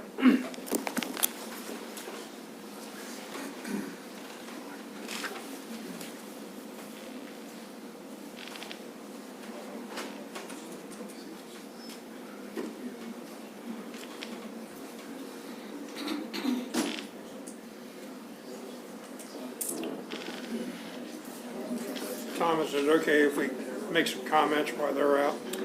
I would say no, Normal comments? I would say not about the liquor license application No, this because doesn't have to do with the liquor license. if you can make comments that have nothing to do with the liquor license Okay. application. So first off, I want to thank everybody for being here tonight to express your concerns. This has been a very, very tough issue for the commissioners. I heard Mr. Pickering talk about that there was a case where they denied a license, and that was way before my time. And that was here in Chestertown, I believe, wasn't it? Yeah. So, the three of us sitting up here, we represent the people of Kent County and their wishes. And that's what we want to do. But we also want to promote businesses here in the county. And we certainly don't want to put any business out. That's not what our intentions are. Our intentions are to support our businesses as much as we possibly can. I do think it's important that you know that in the near future, there's going to be other requests for licenses in Rock Hall. There's going to be one on Main Street if it comes about. Because there's a brewing company who is thinking about doing that. We live in a great county. It's unfortunate that this has become so controversial. I can remember when the Dollar General wanted to come to Rock Hall. There was some opposition. It ended up in court. And as you well know, Rock Hall now has a Dollar General, along with other stores. And everybody's surviving. Everybody is surviving, and I think making a decent living. So I would hope that I have patronized Rock Hall Liquors. They got great sandwiches, cold beer. I've also patronized Shorestop when it was there. I have not been in the new store, but I am very familiar with these applicants. They are nice people. They do a good job as well. So I'm hoping that whatever the decision is, that everyone can put this behind us and all of us live happily together, ever after. We want to support the businesses. So we're going to do our best to make a decision here tonight, hopefully.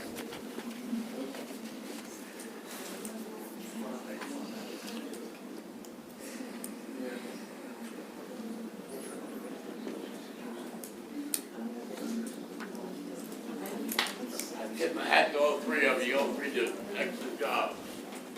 Yeah. Thank you. Thank you. You don't mean that. I know. You don't mean it. He's probably been in here.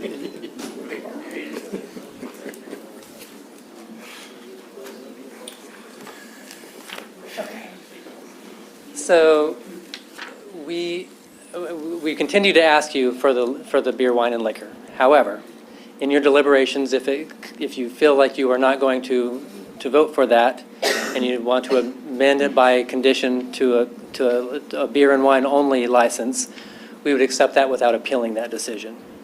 We would ask that in the 6 months or a year, we be able to apply again for a liquor license and have the board consider that after we've had a little bit of time to sell the beer and wine on the premises and see how the market's working out. And so I'll let you deliberate with that. As president, I can't make a motion, so I'm going to tell you, I think that's a good decision, and I think it's a fair decision, and so thank you for that. Yeah, you're welcome. I would just ask the board, when you make your decision, that, just for the record, that you go through the factors that are before you and state the reasons for your decision, whatever that decision may be. State that on the record. And what can help you is the handout exactly in the alcoholic beverage and cannabis article, section 4-210. Correct. And what these are factors that you're considering, so you know for the record that you're considering these factors and you explain how they affected your decision. Do you have any questions? Well, I didn't know he was going to make us fill out the worksheet here. Well, I think you note that you've considered, you want to have on the record that these factors you've considered, and you can make some general comments as to the basis for your decision. Well, again, I would just like to state that, thanks everybody for coming. I've been sitting here for 2 years now, and it's been the best attended meeting that we've ever had. So it's nice to see everybody. We're here every Tuesday. Yeah, we're here every Tuesday. But I do appreciate the emotion that has gone into this. I personally have fielded quite a few phone calls and chats along this journey. And I am too, I'm a businessman in this county too. And it's a small county and there's only enough people to support everybody. I mean, I'm a contractor. When I started my business, I wish I was the only contractor. But that's not, or I wish it was, you had to do this type of licensing to become a contractor, even that. And I'm just kidding with that. But, at the end of the day, like the sheriff, I still call him sheriff, Commissioner Price said, and Ronnie, we do want to support the community and the businesses in the community. But it's the people that make all of these communities. And that's why I ran to be a commissioner of Kent County. I'm going to put that out there. So I guess we'll go down this list. Yeah, I can say this, just suggesting one thing that you could find. You could find that for many years, this location of this business was the Shore Stop. And the Shore Stop had a beer and wine license, and that it served a need in the community because it provided that need for many years. It had extended hours. And also, for those years, the grocery store, Bayside Foods, and also Rock Hall Liquors survived all those years with Shore Stop having a beer and wine license. So by the historical knowledge that you have, you could find that this would not have a significant negative impact on those businesses because they survived for all those years with a beer and wine license issued to Shore Stop, which was a predecessor entity than what's here. And that is certainly a factor that you can consider, and it's evidence before you through your knowledge and what's been presented today, because it has been presented that Shore Stop had a beer and wine license for many years. And it's also been presented that Rock Hall Liquors has been there many years and has been a successful business. So the findings are yours, not mine to make, but those are findings you could make based on what's been presented tonight. I would also like to add, as far as the findings go,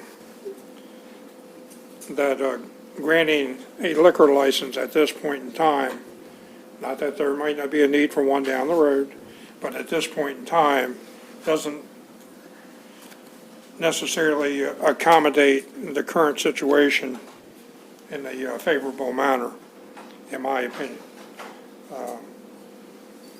In other words, there, in my opinion, after hearing all the testimony and the written comments, there currently probably is enough liquor available in the town of Rock Hall currently. And as Tom just pointed out, Shore Stop had a beer and wine license, and that seemed to work pretty well for right now. It doesn't mean that it won't change in the future, but for now, I think after hearing everything, You want me to make the motion? It's fine. I'd like to make a motion that we approve and amend the license to beer and wine only, as well as the application which has been indicated as not completed properly. If that needs to be done, that could be a contingent Be contingent on supplying the missing information. on the missing information. Which is consistent with your practice, and I take it that you are adopting the facts that I laid on the record a moment or two ago. I am, yes. So I have a motion to approve the beer and wine only of this application. Do I have a second? I have a second. Got a motion and a second. All in favor, say aye. Aye. Aye. All opposed? The ayes have it. Thank you all for conducting yourself very professionally in a trying time.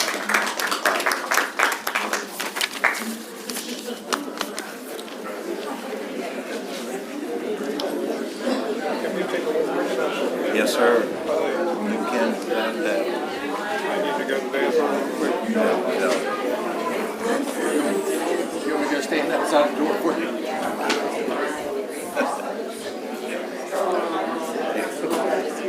We get beat up the first 28 years. Yeah, exactly. Yeah, it is.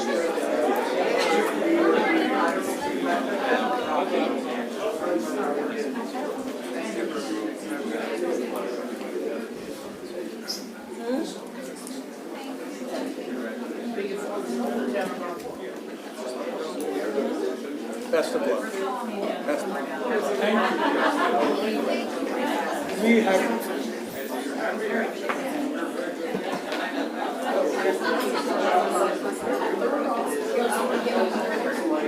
Nice to see you.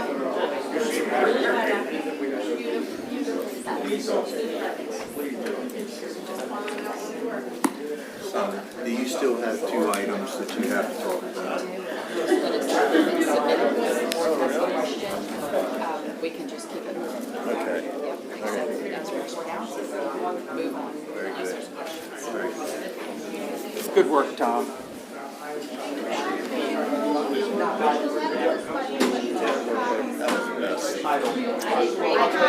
I hope so. Look, I want him to succeed too. So you can have my copies too. There ain't many days that I don't visit the shore stuff. Or When I'm in Rock Hall, there ain't many that I don't.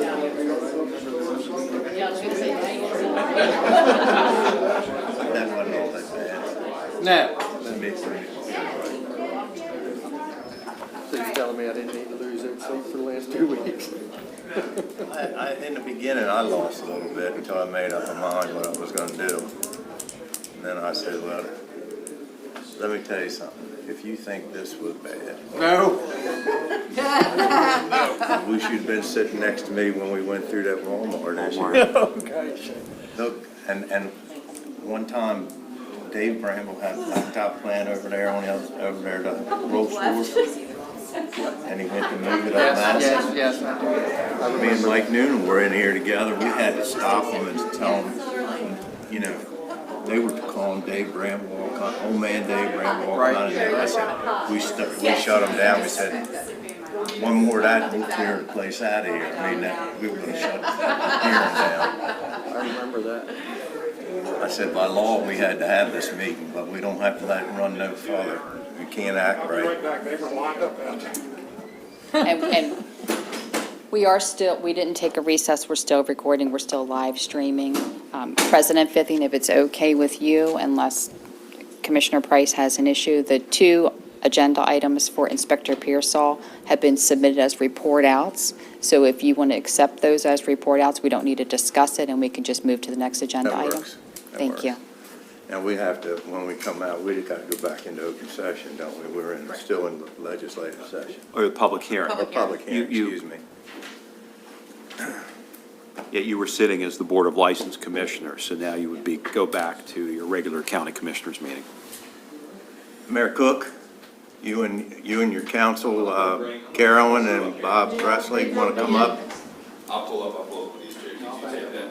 John will be here right with us, but you can come up. You're next on the agenda.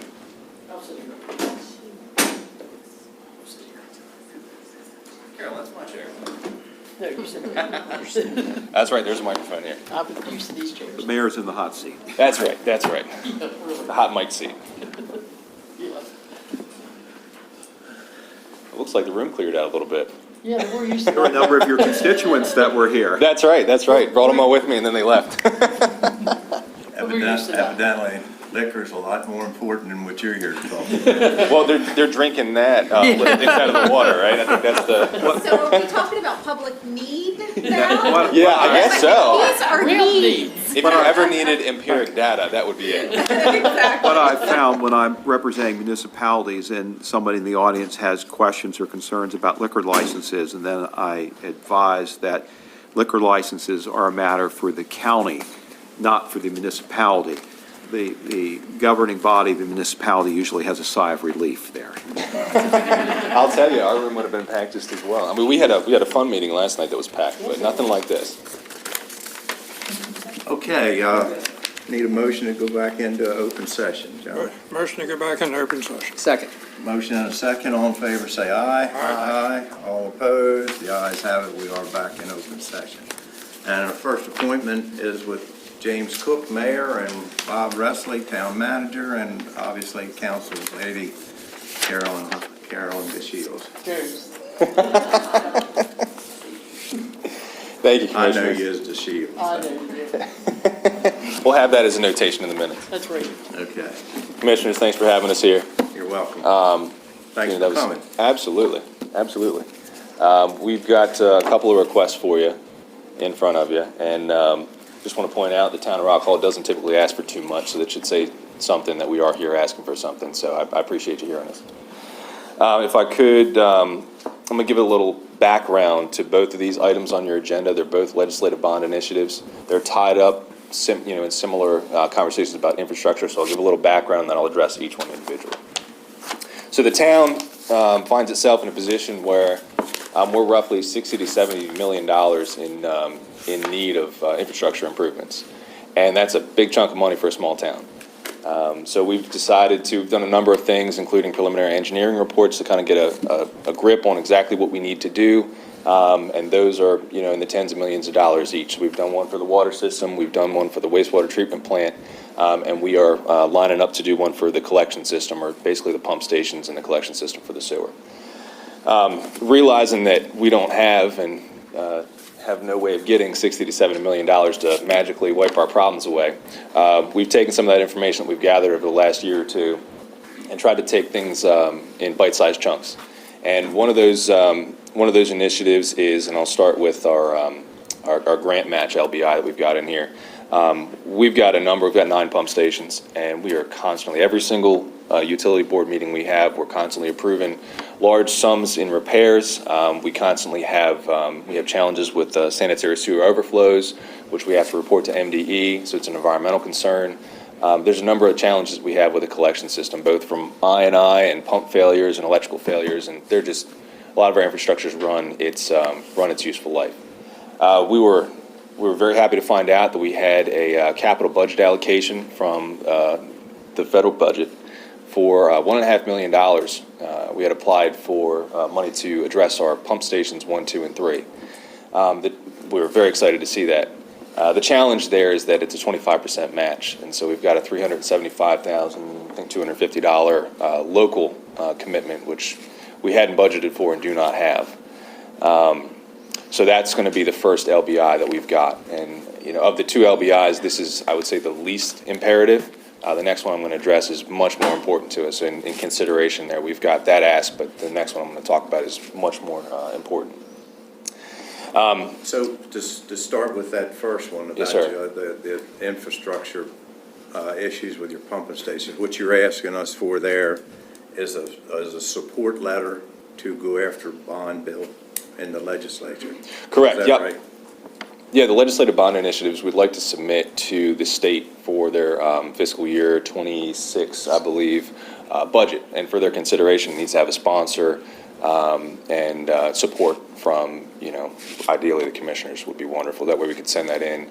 Also, we're looking to get District 36's support on this as well, but we wanted to bring it to you first. I know we've had a discussion about this previously.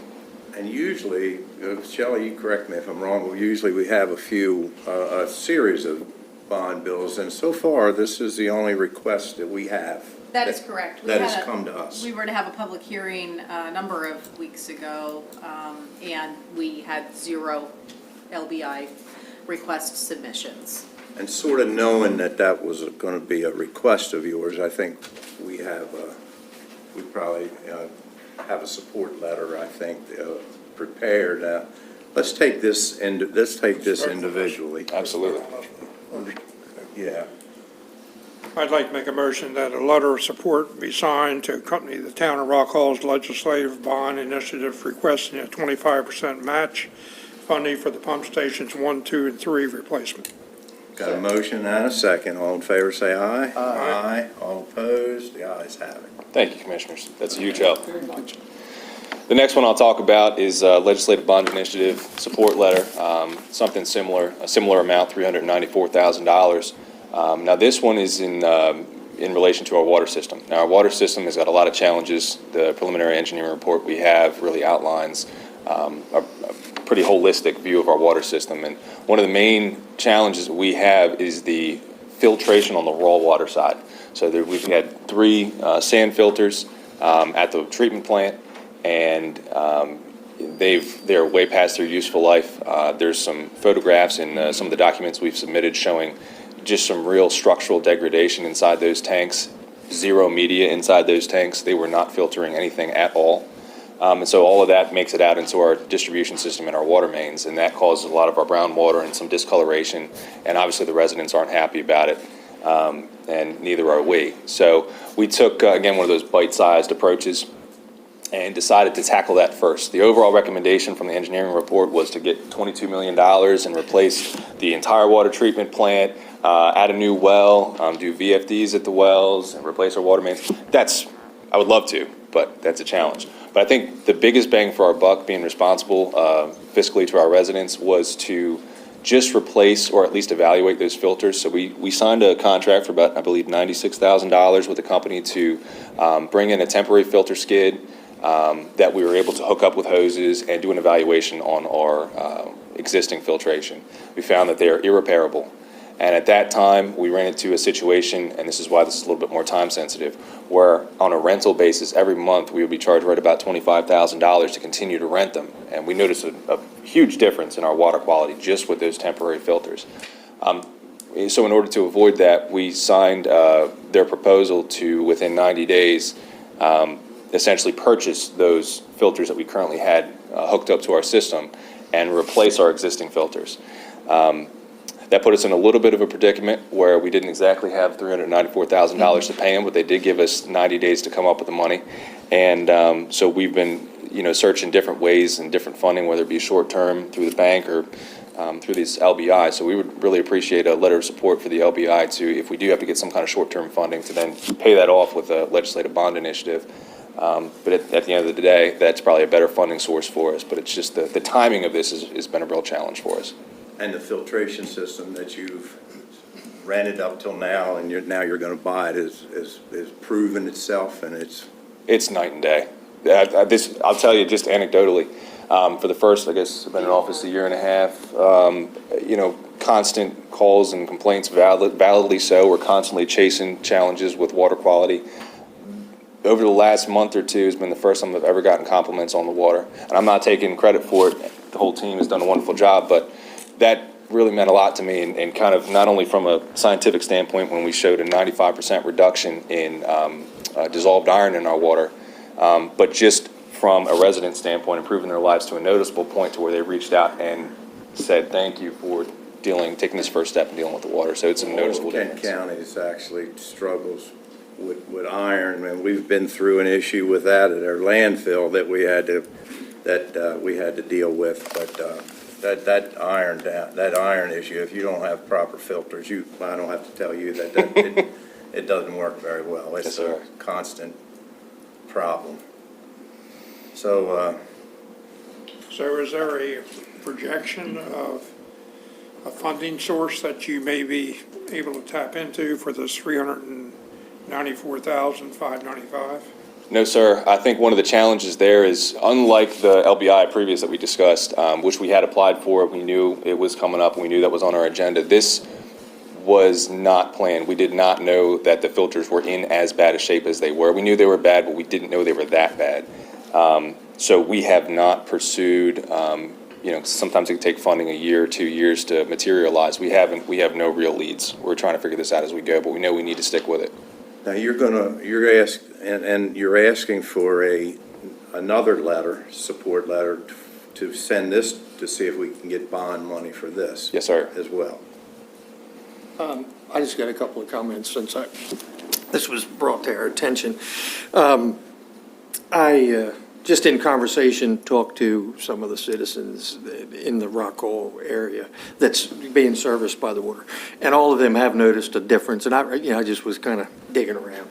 And I asked a couple of your employees about the system and just, what they thought of it and how the function of it and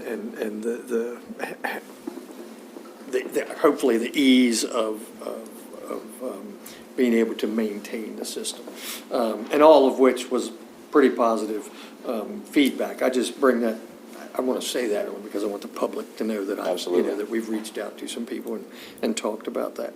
But as my fellow commissioners have said, look, clean water is vital. I mean, we just had that hearing about alcohol, but for sure, I mean, that was a little bit of a joke, but, clean water is vital, and I personally think that, or I know we all think that, every citizen, not only in Kent County, but in the country should have that, but it's our job to help with that in our county, so. So I need someone to explain to me, because I've been told that the current system not only supplies to folks in Rock Hall, but in the outlying areas. Yes, sir. As well as Eadsville. That's correct. Eadsville. That's right. The town water system supplies not only the municipal boundaries of Rock Hall, but like you said, Eadsville and a number of other locations just outside of town. So we do share some infrastructure with the county. So do you really think pursuing it, like you're talking about pursuing it with a letter of support to the bond initiative and all that, do you think that's going to be successful? I sure hope so. I'll tell you that. I hope that it is successful. It's not the most ideal source of funding. I think if we had a year or two where we knew that this was, we knew it was in poor state, but not this bad. If we knew it was that bad ahead of time, we probably would have had additional grant funding that we would have gone after, similar to some of the other successes we've had with water mains and other projects we've got. But So did I hear you say that right now you're on like a 90-day schedule to actually get this done, or? yes, sir. Yeah. Place? So the project developed with, it was the initial $96,000 that we had for the evaluation. That was a set time period where they'd come in, they'd bring the temporary filters in, they would evaluate our current filters and make a recommendation. Once we realized that our existing filters were not repairable, we asked what would it take to keep those in place, and that's where the $25,000 a month number came from. And looking at whether we want to spend $25,000 a month to provide clean water to the citizens versus just making a commitment to purchase the filters themselves and install them permanently, that's where that decision came from. What is the life expectancy of the filtration system? I believe it is 25 to 30 years is typically the useful life for those. They're called green sand filters, and there's a four-stage filters. And then is that, then do you just have to go in and put new element in it, or you're talking about replacing the whole thing? No, sir. So every 2 to 3 years, you change out the filter media, which is the sand on the inside, and as long as you maintain them, really they can last for longer. They'll last for a absolutely, long time. as long as you take care of them. Yeah. Is this something MDE would consider for grant/loan funding? They can. The timing on that is a challenge for us. We could definitely apply for that. So there's a number of programs. It's just the timing challenge for us is what we're looking at. So you've guaranteed, two questions. One, the 25,000 a month, since you've signed the contract, does that come off of? That's gone. Okay, okay. So the next question would be, is if you come up with the money in 90 days, you're still planning on pursuing some of these grant possibilities to reimburse the town, hopefully? Yes, sir. I think the plan is to do whatever we need to do to make sure that we're not paying $25,000 a month for the filters and to continue to provide that water, but also to make sure that those are a permanent fixture in our water plant.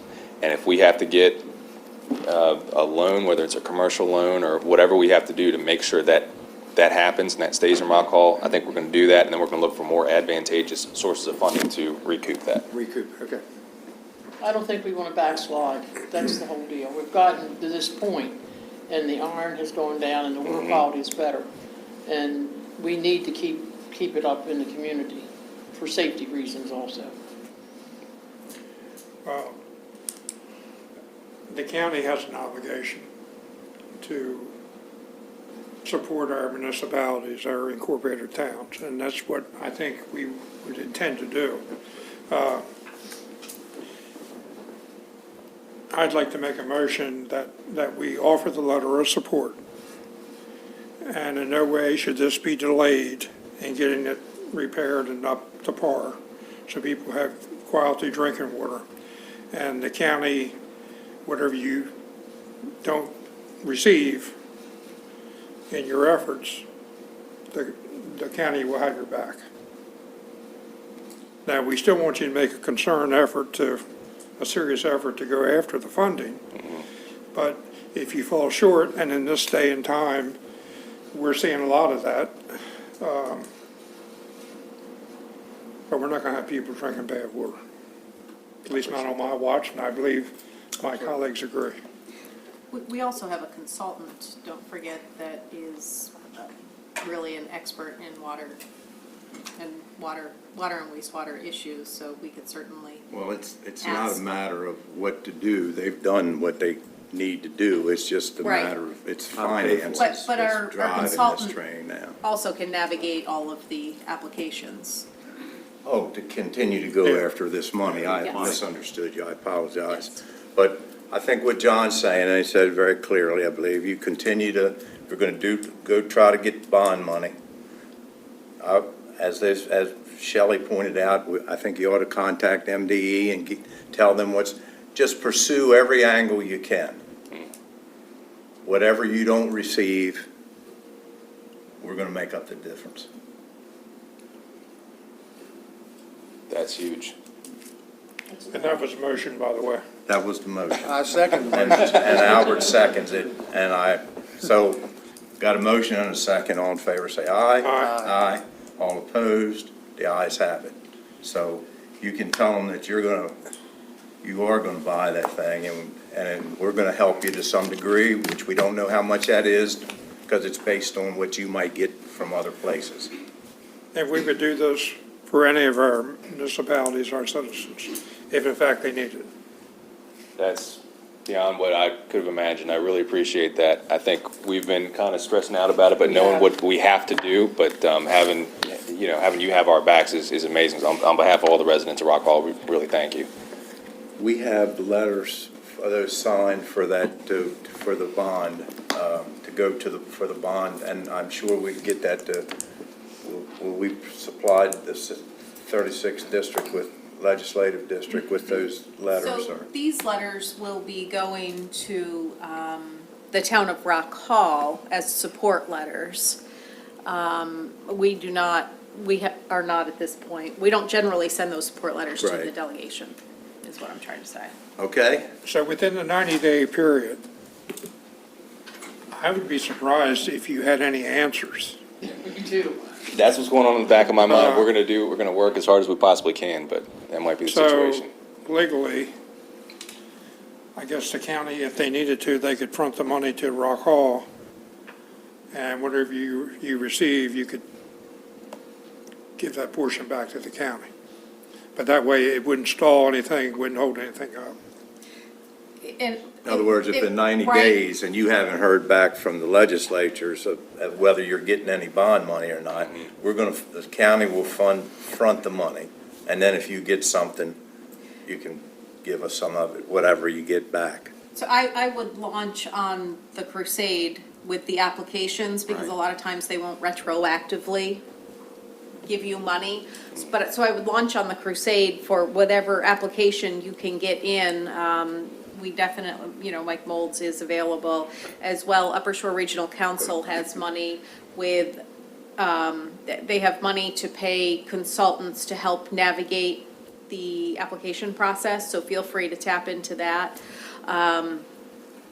But I would be hesitant to say, today we pay the money, because likely it will not get repaid. Right, essentially, what we would be interim financing as a last resort. Right. If there's no other, I think what the Commissioner's saying, if there's no other funding sources available, then we would come in to provide the interim financing. But if we commit to do that now, the funders may say, well, you don't need it from us because the county provides. That part's Correct. Right. absolutely true. Absolutely. Yeah. I think we wait till the last day. Right, we would be a last resort. But Excellent. but we are there. I really appreciate We've that. made that clear. Thank you very much. Thank you. We appreciate it. You have any other comments, Carolyn? Bob? No, I'm very happy. Thank you, Commissioners. We really appreciate it. Thank you. Took a load off. Yeah, that was, if you, And listen, that irony Wooder, I don't have to tell you, but I had Bob's job for 21 years. And that's the one issue that drives the people of Rock Hall crazy. that's it. And But it's subsequently, not better. The photos in the report were very compelling. right, I yeah. mean, they catch your attention. Mayor Cook's pants were white. So was this. Commissioners, What happens when you drink the water in Rock Hall? Thank you. Stay in touch. Annie Richards, Me. that's you. We do have your PowerPoint loaded up. I appreciate it. Thank you so much. Should I stand here to give the PowerPoint? That would be awesome. Okay. Pull that up, and then my eyes can see this.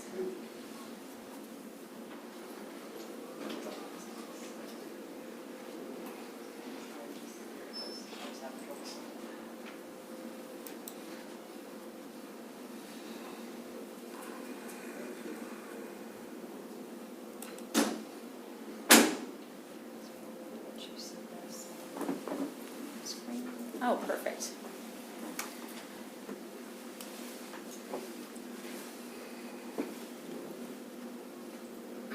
I think I actually just opened your email today because I recognize those pictures of what you're here to speak about now. I just saw that email before the meeting today. I hadn't checked it for a couple days. Microphone's hot, yep. That's all. Thank you very much. Good evening, Commissioners of Kent County. My name is Annie Richards. I am your Chester River Keeper with Shore Rivers. We are a water quality advocacy organization. And also here tonight in the audience is Dr. Chelsea Peters, representing the Center for Environment and Society. We have formed a partnership called the Langford Watershed Alliance, and we are seeking your support tonight for our application to pursue funding through the Whole Watershed Fund at DNR. A little bit about Shore Rivers. Our mission is to protect and restore Eastern Shore waterways through science-based advocacy, restoration, education, and engagement. Shore Rivers has been active in Kent, Queen Anne, Cecil, Dorchester, Talbot, and Caroline County for many years. Some of our legacy organizations go back to the mid-'80s, where we have been actively engaging communities and cleaning Eastern Shore rivers. And in the last year or so, we've been very busy. This is just a section of our annual report that we released last year that summarizes a lot of the good work that we've been doing throughout the watershed. Shore Rivers has 31 full-time employees that are actively engaged across the watershed. And we use the science data that we collect from in our rivers and the community concerns that we get from our members, and we use that local data to advocate for 60 bills last year at the legislative session. We engaged with over 500 volunteers last year to plant trees, build oyster cages, stuff envelopes, test for bacteria in our waterways, grow oyster spat, staff field trips for public school students, and so much more. We have an incredibly active agricultural and restoration department, which has put over 260 major projects across our region that reduce significant amounts of nitrogen, phosphorus, and sediment headed for our local waterways. And we have vast experience in managing large-scale government grants to fund that work. Just in the last year, we managed over 68 major grants, and since 2019, we've been able to leverage the science data that we collect to bring over $33 million to the Eastern Shore to implement restoration projects on farmland and in municipalities and towns. Primarily, the pollution sources that we work to mitigate and abate on the Eastern Shore are non-point source pollution. So that's going to be urban stormwater, agricultural runoff, and ground leaching from septic systems.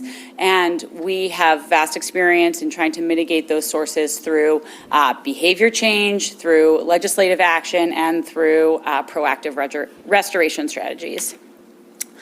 We're guided in how we identify those pollution sources by our tidal water quality monitoring programs.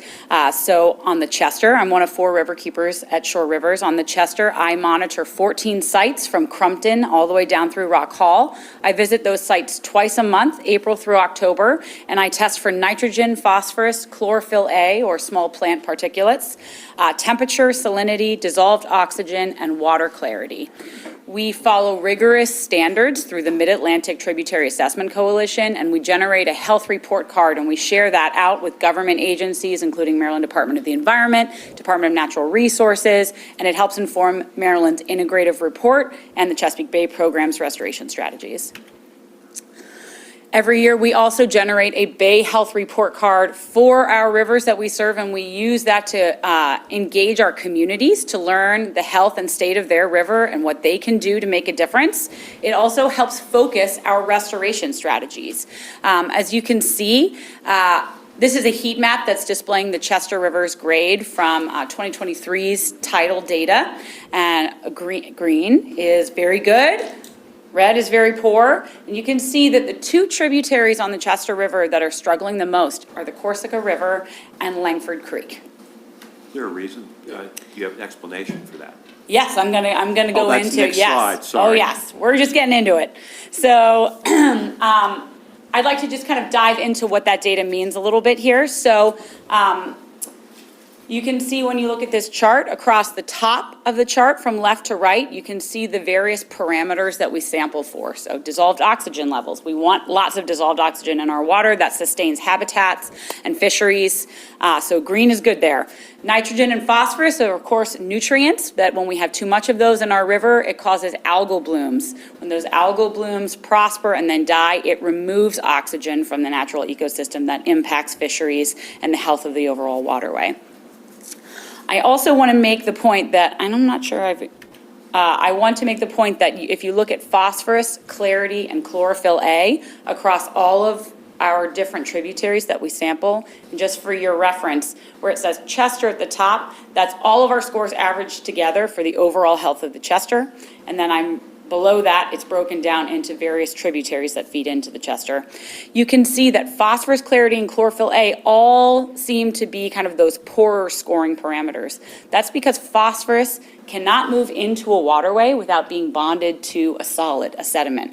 So when you have surface level erosion, when you have a significant rain event, then sediment pours off of the land into local streams and waterways and eventually into the tidal portion of our river. Phosphorus is bonded to that sediment, and so when you have that mixing of nutrient-rich sediment in the waterway, you get plant growth, which is that chlorophyll A component. Those 3 things come together and impact our clarity in the river in a significant way.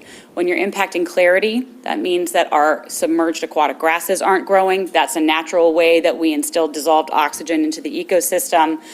It also provides, in the summertime, an ecosystem in which bacteria grows and thrives.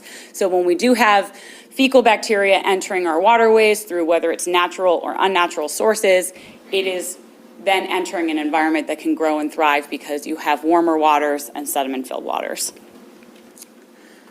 I do want to outline that Langford in particular is struggling on that phosphorus, clarity, and chlorophyll A level as much as more than any other tributary to the Chester, with the exception of the Corsica River, which is also struggling significantly in Queen Anne's County. I also want to highlight, in addition to our tidal water quality data, we also monitor for bacteria. And when I say bacteria, I mean fecal enterococci. So we are not talking about Vibrio or any other type of flesh-eating disease. We're talking about an indicator species for E. coli.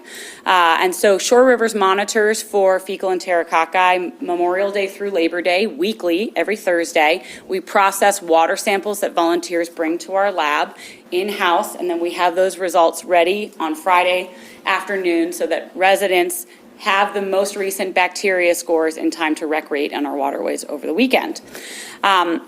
You can see that we have all of our various public access sites where we sample scored based on whether they pass 95% of the time, whether they pass between 60 and 94% of the time, or whether they pass less than 59% of the time. Unfortunately, in 2023, we didn't have any sites that were passing 95% of the time or more. And you can see that Broadneck Landing on Langford Creek is one of those sites that is recurringly failing. It is chronically failing. Not only in 2023, but also this year and the year previous to 2023, we had poor scores for bacterial levels in Broadneck Landing. This is just another chart that explains the data relating to our bacterial pollution in Langford. So you can see that in 2022 and in 2023, we had average failing levels. So CFU is the unit of measurement where you determine how much bacteria is in the water. If it's above 104, that's a failing score as determined by the EPA for safe swimming beaches. So you can see in 2023, which was a drought year, we had one of the driest years on record, at least since I've been here as riverkeeper, and you can see that rain definitely drives how much bacteria we have in our waterways. So in 2022 was a much wetter year. You can see that the average failing scores were much higher, but unfortunately you can see that Broadneck Landing still clocks in high in comparison to a lot of our other sites on the Chester River. So, in addition to all of our monitoring that we do here locally in the Chester, I also want to mention that what is happening kind of across all of the watersheds as they engage in bay restoration is they are envisioning how the next iteration of bay restoration will look, because in 2025 we are supposed to have cleaned up the Chesapeake Bay, and as per the Chesapeake Bay Agreement that the 6 watershed states entered into about 30 years ago. We are not meeting our goals to achieve Chesapeake Bay restoration, and those same challenges that are facing the entire bay are also facing, we are also facing those challenges for the Chester River. The scientists who advise the 6 watershed state governors on best science practices for restoration recently released a report called the CESAR report. We call it that because the Comprehensive Evaluation of the Systems Response is not a very fun title to say. And out of those 180 pages, Shore Rivers tried to distill them down on what are the most important takeaways for our local Eastern Shore communities. One is that 50 to 90% of runoff pollution in our rivers only comes from 5 to 20% of the land. We can see that in watershed studies across the world. Pollution is not equally spread out across an entire watershed, but rather there are areas of higher nutrient delivery, and we need to be better at targeting our restoration efforts at those areas where more nutrient and sediment pollution are entering our waterways.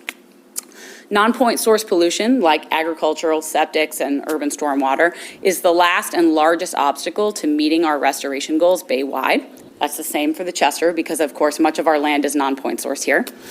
We need to increase our monitoring efforts to improve the efficacy of future models. So a lot of restoration work bay-wide and locally has been guided by models, and those models are not tested enough against monitoring of shorelines, of shallow water habitats, and to account for precipitation that is increased due to climate impacts.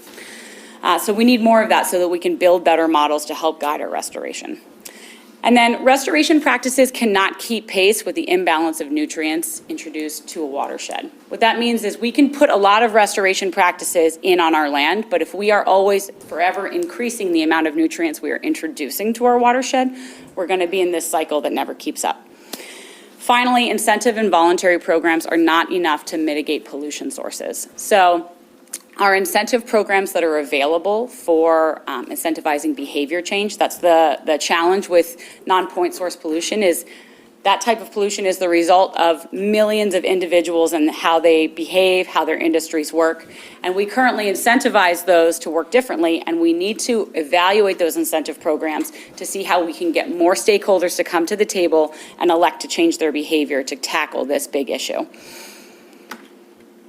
When the CESAR report was released, it made quite a splash at the Maryland State Legislative Session. And last year, as a response to the CESAR report, Senator Elfreth and many others at the legislative session banded together and carried forward the Whole Watershed Act, SB 969, HB 1165, which established a highly collaborative, science-based approach to watershed restoration across the state that would promote innovative, science-based solutions to waterway restoration efforts.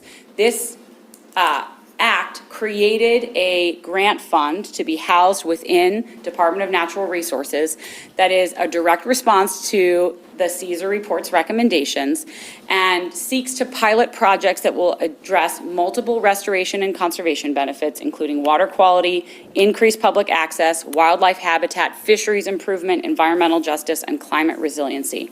There will be, in short, 5 watersheds across the state of Maryland who will be targeted to receive funding that comes out of the Whole Watershed Act. We are here tonight in hopes that we can apply to make a creek that runs entirely through Kent County one of those 5 targeted watersheds to receive that support. Essentially, the Whole Watershed Fund, which again will be housed under the Department of Natural Resources, will choose 5 watersheds, 2 that are predominantly agricultural, as Langford Creek Watershed is, 1 urban, 1 suburban, and 1 that crosses state boundaries. And those 5 targeted watersheds will receive oversight from a state management team for 5 years. That state management board will be made up of members across all of the major state agencies and departments, including Department of Environment, Natural Resources, Agriculture, Critical Area Commission, Planning, and so forth. And each of those watersheds has the potential to target $20 million of restoration efforts over those 5 years to benefit that one waterway.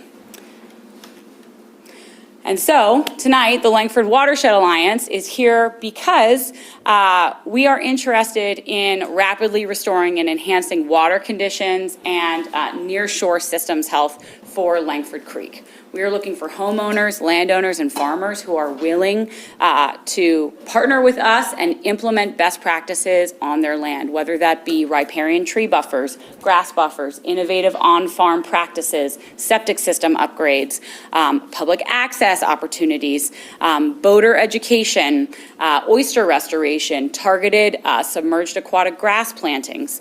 So we are interested in looking at the overall resiliency of Langford Creek, how fetch and wave action that comes directly up Langford Creek with the southwest winds every summer continually erodes shorelines. How can we improve the resiliency of the shorelines and the aquatic habitats so that we have less erosion impacting Langford Creek? And then how do we amend on-field, on-farm practices to reduce that phosphorus-rich sediment coming into our waterways? And how do we engage with landowners to make the best choices and practices on their own homes and in their backyards and for their septic systems to positively improve water quality in Langford and also reduce the bacteria rate that is in Langford? So as you can see on the slide, over the next 5 years, you can see our list of proposals. We will design and install living shorelines and breakwaters to reduce radical erosion, work with farmers and landowners for best management practices, and install habitat buffers. We will investigate bacterial pollution and work with homeowners to trial innovative septic system improvements. We seek to improve fisheries and boost shoreline resiliency with underwater grass and oyster habitat restoration.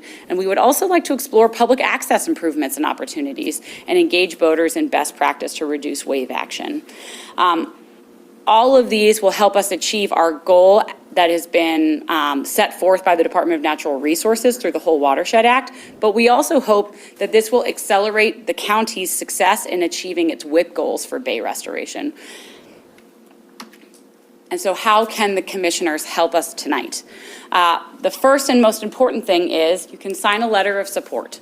A boilerplate letter of support has been provided to you all for consideration. I invite you to amend and add anything that you may wish to that letter of support. If a county commissioner does not support the application, then our application cannot move forward. It is one of the tenets of the RFP for the grant application. It has to have support from the local county commissioners. And then an optional addition would be to pledge a matching contribution. So this contribution will make our application more competitive when there's buy-in from the local municipality, not just that they approve that we are doing this, but that they're fully and financially supporting. And it will, of course, extend and expand our work within the watershed. So those are the two requests we have for you tonight. And then myself and Chelsea are here to answer any questions you might have. Any questions? Yeah, I got a ton, but I'm not gonna ask them.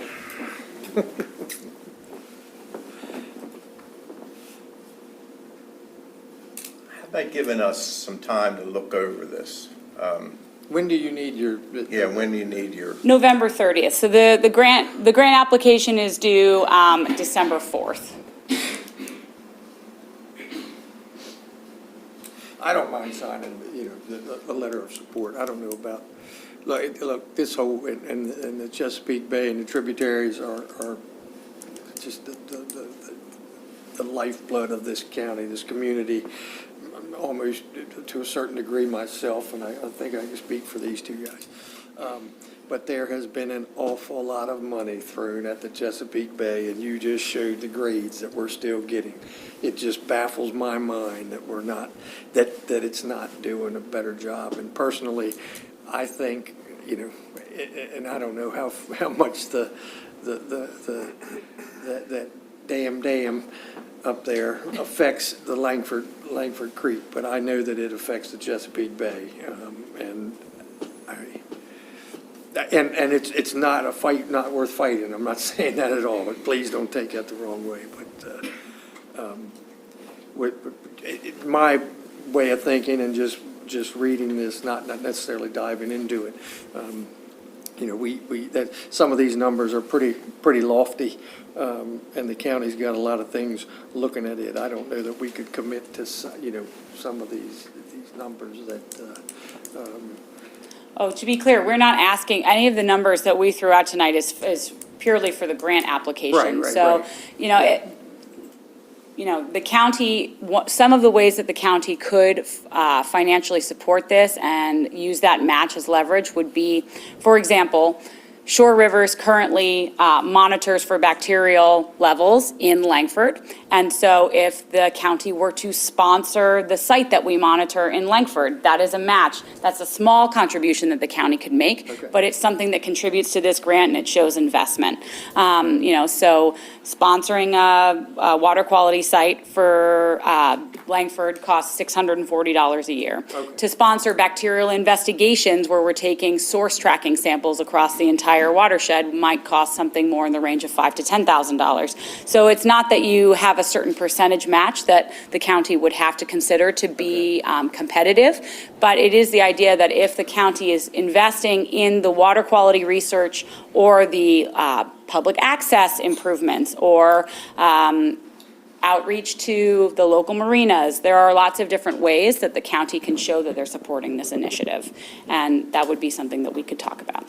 So did I hear you say that the water testing for the entire river, Langford Bay area and all that is $10,000? No, actually, the $10,000 number that I just supplied is actually based on, we've certainly had many local residents reach out to us over the years since we've been doing our bacterial reports, asking how they can support an in-depth bacterial study to source track where these high levels of bacteria can be going.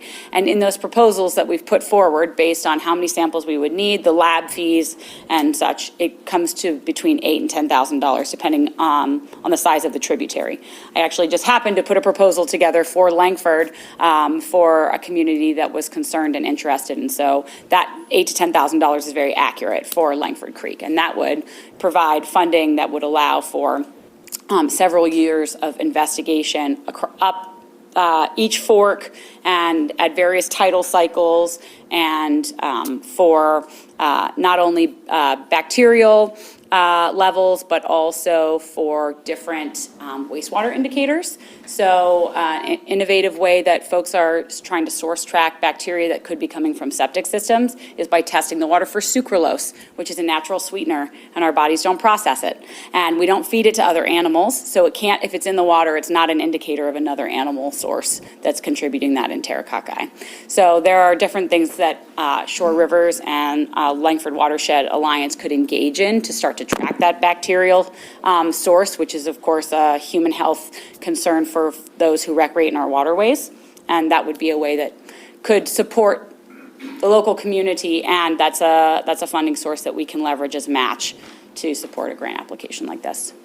What I'm going to say, don't take this, but listen, we support, as Albert talked about, our local waterways and stuff.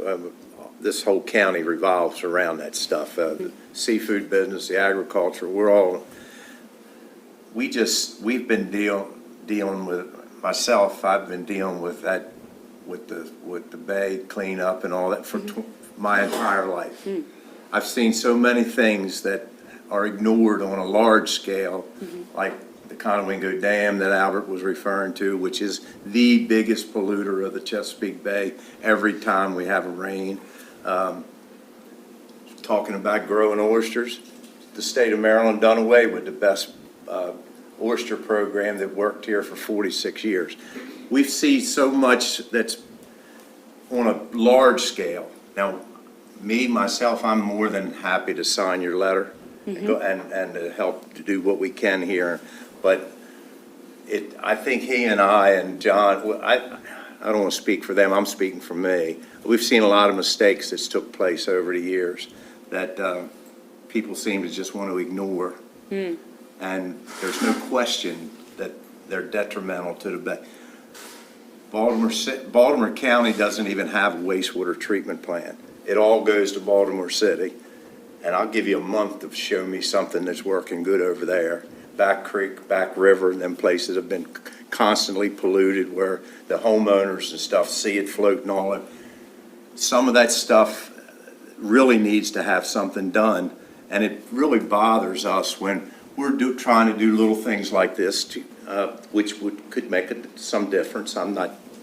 But then we see the big pictures ignored time and time again. It really puts a bad taste in your mouth when you, as Albert's pointed out, we've thrown a lot of money at this stuff. And Chesapeake Bay Foundation went in business in 1967, getting worse grades now than we did in 1967. I'll guarantee you the bay was in better shape back then. We just see a lot of things that's happened over the years that gives us heartburn. But And it's not with your. it's not. No, it's not. You're taking heat for for bigger stuff. This I have no problem signing a letter for you, and we can talk about what we And contribute. we can talk about the financial needs hopefully later, as long as we get this signed, if that's okay. Your extra water testing doesn't take place until March or April anyhow, right? Yes, correct. So that's part of our budget cycle right there as far as going through the budget. So I too have no problem signing a letter of support. And we could do that, I think, and I'll be happy to make that motion. And then I would ask that you consider getting on one of our agendas during our budget planning process and come in with a proposal. I'd be happy to do A that. reasonable proposal Yeah. that you could say is a match from the county. Well, I would be happy to do that, and thank you for the invitation. Is that timing okay for what? You know, I have to be honest, I'm not sure that for purposes of the proposal to be considered, Might not work it for may that. not work for that timing. However, this is a 5-year grant, and as I said, in our application, if the Langford watershed is targeted and chosen, we'll be working with the state management team to identify matches, because the idea is that the state has allocated this amount of money to be spent for restoration over the next 5 years, and they want each of the organizations managing these grants to work with the state management team to then find match money from federal dollars and from local dollars to expand on that. And so it may come a time where if it's something a service that we can provide that is of value to the county, that it still will be a tremendously helpful match moving forward. It just may not be a match that makes our application more competitive. Does that make sense? Yes. Okay. But you get us that letter, and I think it's, Wonderful. I do believe I've submitted a copy, and as I said, feel free to add or amend any language in there to reflect your statements. Just keeping in mind that enthusiastic support is going to be helpful for a competitive grant application, specific to our organizations. Yeah, you go. Okay. you want to You've put got that in the form of a motion to sign a letter of, I think there's already a motion on the floor. Well, I'll do it again. I'll make a motion to sign a support letter and have it signed by November 30th, 2024. And maybe in the support letter, there could be language in there that says that during our budget process, that it's our intention at this point to offer some kind of financial support. got a motion? Do I have a second? She has an enthusiastic second. Okay. Appreciate that. So we got a motion and a second. All in favor, say aye. Aye. Aye. All opposed? The ayes have it. Thank you very much. Thank you very much, Commissioners. We really appreciate it, and we'll be in touch with the results of our grant application. All right. And Good keep luck March to and you. April on your calendar. Okay, I Our will. presentation for. Mike, you got a question? For you, Mr. Given the state's structural deficit right now, Yes. and moving forward, is that $20 million in a lockbox?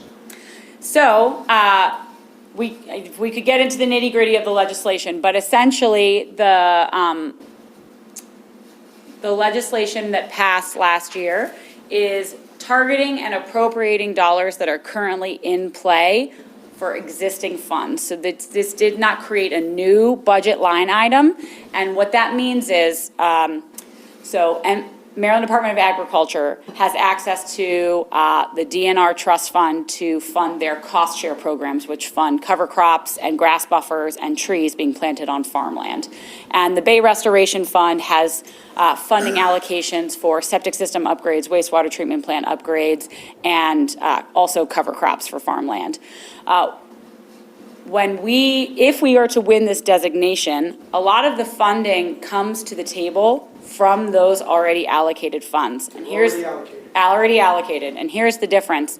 We will then apply to those usual tracks of funding through the DNR Trust Fund, the Bay Restoration Fund, and many others. And because we are one of the targeted watersheds, our application is put into a separate pile that is able to draw from funds that have been set aside for the 5 targeted watersheds. So this is not dependent on a new revenue stream. They're allocated pots of money from pretty well secured and steady funding sources for Chesapeake Bay conservation and for farmland conservation and for innovative cost share practices for farmers. That's good to know, because the Annapolis has said everything is on the table come this legislative session, and they're in serious financial shape. So I just wanted to ask, it's great that there's $20 million out there. I just want to make sure that we're talking about it's actually available. Yes, I mean, we'll find out, but, yep. Thank you very much. Yeah. Thank you. Thank you. Thank you. Thank you. Mr. Jim Miller, Director of Human Resources. Good evening. Good evening. I'm hoping that my item is the simplest one you have tonight. It certainly has to be simpler than what you've had for the last 2 hours and 45 minutes. You have information in front of you. It's a request for a conditional offer of employment. We had an individual who left the county, and we already had somebody who was working same position but in a seasonal capacity, who's interested in moving into full-time. The department was fully supportive of moving the person from seasonal to full-time, and that's where we are. Any questions, gentlemen? No, sir. Entertain a motion. I'll make a motion to approve a conditional offer of employment to the recommended candidate. Second. Got a motion and a second. All in favor, say aye. Aye. All opposed? The ayes have it. Thank you very much. Thank you, gentlemen. Did I do it in under 60 seconds? Yeah. Good job. Ms. Pat Merritt, Chief Finance Officer, Office of Finance, and Chris Lane, Our money person. Nice try. Everyone wants to hear their name called right now. Good evening. Good evening. I don't think I can beat that, but we're going to try and be concise here. Okay. So we're here tonight, I'm here with Chris Lehman, who is a partner of SB. Nice to see you again. Good seeing you. Good seeing you Company. all. So we're going to talk about the financial statement results for 2024, and then Chris is going to talk about the audit. So in your attachments, I think you have a FY24 general fund financial statements. So on the first page of this, we have the budget for the year, the actual, and the favorable and unfavorable variance. So on the revenue side, we came in a little under $3.6 million favorable, which is about 6%. On the expense side, we came in a little under 3.3 million to the good, so just about 5% favorable. So overall, the results for the year, we came in $6.8 million favorable to budget. So we can talk about why that happened. If we look at the second page, you can see the revenue variances, the favorable and unfavorable. The largest portion of the favorable variances were, again, the income tax. And ever since COVID, we have been experiencing this. The income tax has just been running higher than anybody anticipated. The state keeps thinking that it's going to fall off, but we really just haven't seen it drop back down yet. So this year, the income tax came in 2.7 million, higher than budget. And if you look at the list down there, you can see the other things that were favorable this year. Interest income, obviously interest rates are up, our interest income is up. We also have higher cash balances than we have in recent years. Property tax, we're seeing about a 5% increase, which is the amount that we can get under our homestead cap every year. So we did see a 5% increase in our property tax. We also saw increases in our service charges, property transfer, lease proceeds, and you can see the list down there. So all in all, that's what contributed to our favorable revenue position. If we look at the next slide, we can see what happened on the expense side. The largest variance, favorable variance on the expense side was, again, salaries and benefits. I know we're all aware of the turnover that we had. So the largest portion of this is due to turnover in our positions and vacancies. A lot of it was in public works and public safety. And along with those favorable salary variances come the benefit variances. So they accounted for just a little under $1.9 million of the favorable variance. We also experienced favorable variances in our operating budgets, and you can see the list of departments there where we saw the largest of those variances. In our transfers to other funds, we had favorable variances of just over $600,000. Most of that was in the Wharton and Millington Water Wastewater Project grants, and the vacant positions out at Water and Wastewater Services. Our contingency, we also came in under budget in that by $166,000, so that was favorable. And we had a small favorable variance in our capital expenditures. So I don't know if you have any questions about any of those variances? When you add it all up, what's it, So you had a conversation with me one day, and it was like... So if we go to the next slide, I think we'll get to your point. So financial ratios, we usually talk about where we end up with fund balance and where we end up with debt service. And I think the conversation you and I had about was where we ended up with fund balance. So we ended up with undesignated fund balance of just a little under 14 million too. It's 25.1% of general fund expenditures. And if you look at the trend line up there, that's our largest ending unassigned fund balance position in recent history.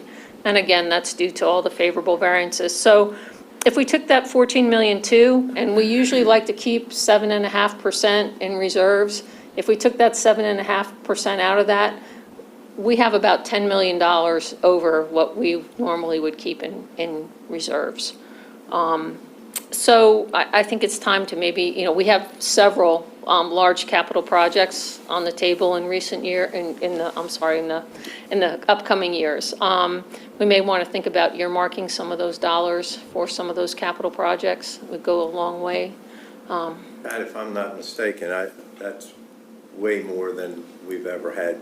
It seemed like to me the last time that we had an experience like this where we ended up with more than we thought was when we made the investment in the internet. Now, I think we spent about $7 million or something that time. And you can see the steady growth. I mean, if you go back to the beginning of COVID in 2020, we had 10.4% fund balance, and now we've got 25.1. So there really has been a significant growth in the revenue streams primarily. We've also had, our vacancies and our turnover. He's doing real well in his construction business. Yeah, I wish I was doing that good. Glad to hear it. So anyway, I think during budget time, or maybe prior to that, those are some conversations that we should have, start talking about is what we want to earmark some of those dollars for some of those projects that we have. So we can have some conversations about that. The other thing to look at is our debt service. We usually look at that as a percentage of our total general fund expenditures. And our debt service is 2.9% of our general fund expenditures, which again is at a really low level for us. We haven't borrowed money in recent years because we've been able to pay for all of our capital because of the way the revenue streams have been running. So It's called living within your means, Pat. yes. Yes, and you guys have always been fiscally conservative, and this is some of the results of that, so. Do a good job of keeping us on track, Pat, thank you. Well, you guys still have to make the hard decisions at the end of the day. I just give you the information, so. Like you pointed out, we've got some large projects in the future, that we may have to use some of that for, but it's nice to know it's there. Oh, yeah, I think we've got 4 big projects that total over $80 million, so, not to, Yeah, right. but, yeah. Don't get ahead of herself here, too. But it's a good position to be in, so entering the budget. And so that's really a summary of our financial position for the year. Does that answer refer to what you're? That's what I was referring. Okay. You were sitting here and we just spent some, a little bit with the town of Rock Hall, so I just want to reinforce that. Well, we haven't spent it yet. No, but we've committed it, Yeah. or a portion of it anyway. Well, we certainly have some in reserves to work with, so. And with that, I guess I'll turn it over to Chris to talk about the audit results. All right, well, thank you, Pat, and good evening, everyone. Again, You're not going to take it all away from us, are you? I thought I have 45 minutes to talk about the audit. Okay. But no, I'm not going to take it all away, but I do have a presentation. Would you like to come up here at the podium? The mic's on and the PowerPoint is up, and that way you can see where you're at. Sometimes I guess, and I guess wrong on your slides. I appreciate that. Perfectly fine, so I'll just hit down. Okay. And I will keep my comments brief, so if you have questions, just please feel free to jump in. Again, I'm Chris Lehman. I was the audit partner again for this year's audit services. So we were engaged to audit the June 30, 2024 financial statements for the county. In addition, we're in the process of completing what's termed the single audit, which is a federal compliance audit. We're at the tail end of our audit procedures for the 911 schedule, as well as the landfills agreed upon procedures and the agricultural land preservation report, which is required either by state or federal regulations. We've also reviewed the Uniform Financial Report, which goes to the state upon completion of the issuance of the financial statements, and that has been completed. And then lastly, once the single audit is issued, we'll complete the data collection form, which goes to the federal government upon completion of the single audit. We've issued a unmodified opinion, that's a clean opinion on the financial statements, and that would be the best opinion we can give under professional standards. We did not discover any instances of fraud. A financial statement audit is not a forensic audit, but we are required to have a healthy skepticism that fraud could happen at any time. We did not discover any material weaknesses in the internal controls, and I have a couple slides coming up that just highlight what the significant controls are that we relied on for the audit. We received the full cooperation of management, and we had no audit adjustments that we've proposed through the audit process, which just speaks to the quality of the record keeping and that we're getting good quality numbers to audit from. This is just a picture of the risk-based audit approach, and the next couple slides that I have coming up will be our conclusion on the second phase. Here is the test of the design and the operation of controls. So at one level, we look at the control environment before we get into the specific key controls that impact the financial statements. And there's 5 interrelated components that we look at, and we've concluded that all 5 components of the environment was effective for the period under audit. Typically, if it's not effective, that's where we have audit adjustments, we have deficiencies in processes, maybe issues getting through the audit on a timely basis, which we had none of those items. As far as key processes, and this will continue on to another slide, but we looked at or audited through the Treasury process, which is primarily looking at bank reconciliations being done timely and accurately. There's certain estimates within the financial statements, largely affected by actuarial calculations for both the other post-employment benefits and pension accounting, the financial reporting process, as well as expenditures, and then payroll, revenue, fixed assets, and information technology as it relates to the ledger. And we've concluded that all of these areas were effective for the period under audit. Questions so far? All right. That's good. Yep, just boring results. That's what you want to hear from. What do you want to hear from your auditor? Boring without taking up way too much time. Okay. And some of these things I've already alluded to, and I'm not going to go through each one of these, but as I said, if we had audit adjustments, I'd be required to bring that to your attention. If we had deficiencies in the processes, which we had none, if we had become aware of fraud, if we had disagreements with management on accounting matters, we had really nothing.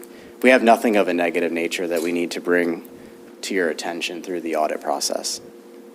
Very good. Last but not, my least favorite slide is just, I've got my contact information here. If there's any, questions outside of audit season. Pat and I talk on a regular basis, just as there's unique transactions or items that she wants our buy-in before it's recorded. That also helps too when we come out for audit and we know that things have been recorded accurately, and it's not like, we tell her, oh, you did that wrong, you have to undo it.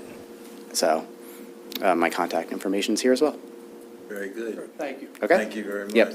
Thank you all. So we're kind of giving Pat an A for if we were going to give her a report Yeah. card. Well, I mean, technically, I can say unmodified and no deficiencies. Absolutely. But yes,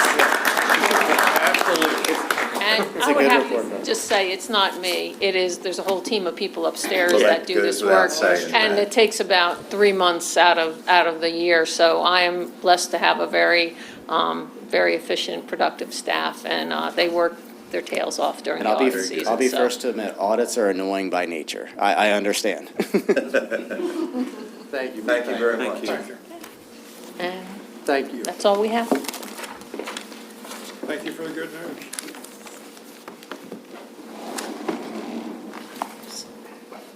I'm right here. You're I'm not Rosie. Rosemary then. I'm Rosie right now. Rosie has submitted an item for your consideration, and she unfortunately was unable to make it here with us this evening. The LNB supports primarily 3 large programs every year. Healthy Families has been one of those programs for as long as I've been here anyway. It is the Queen Anne's County Health Department that is the actual implementer of this program. What they do is an evidence-based, nationally accredited home visiting program. And what this provides is high-quality early intervention services to first-time parents. This is primarily funded through our CPA with the Governor's Office of Children, but MSDE does contribute a significant portion as well of the $147,626. MSDE contributes $57,923 of that funding. What you have in front of you is the contract with the Queen Anne's Health Department to provide this service. Questions? This is, just to clarify, this is a budgeted item. We're Correct, just- absolutely. I entertain a motion. I'll make a motion to approve FY 2025 Healthy Families Home Visiting Program contract with Queen Anne's County Health Department. Second. Motion and a second. All in favor, say aye. Aye. All opposed? The ayes have it. Thank you. Bill Mackey, Director of Planning, Housing, and Zoning. Letter of response regarding Edmonds Creek 5 milliwatt utility scale solar. Good evening. How are you? Fine, how are you all? Good, sir. Good, busy night. Yeah, Yeah. that's all right, though. We went well. It was okay. Doing a great job. This is Mark Harper, our associate planner. He's Mark, going to how be are making you? the presentation, so I just want to turn it over to Mark. He did all the work, so. Okay, well, thank you, Bill. You received something similar a few months ago in regards to an application being presented to the Public Service Commission for a utility-scale solar energy system, and we provided a preliminary report. We received late this summer 2 additional sets of materials similar to that first one at Peacock Corner Road. These 2 are provided by Kimley Horn and Associates, an engineering firm. They provided together. It appears that the ownership of these respective projects are by the same entity or same person. The name is the same on each one. And they go by the name of Halo Rock Hall or Halo Warwick LLC. They're located, one is near Massey, and that is the Edmonds Creek one. And the other one is near Eadsville, and that is the Rock Hall Solar Eadsville Road application.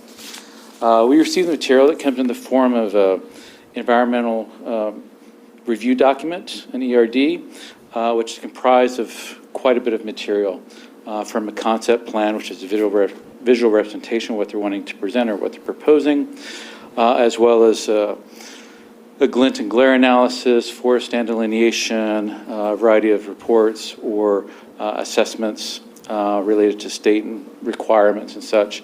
And our task is to review this and provide this preliminary report. The preliminary report consists of 3 components. The first would be responding to how consistent they are with the comprehensive plan. The second would be how consistent they are with the land use ordinance. And the third would be our suggestions to the applicant. In both cases, they provide pretty good support or argument in being mostly in line with the comprehensive plan, providing a variety of economic incentives, environment protection, and stimulation to our economy and our workforce. So they are consistent and compliant with the comprehensive plan in that regard.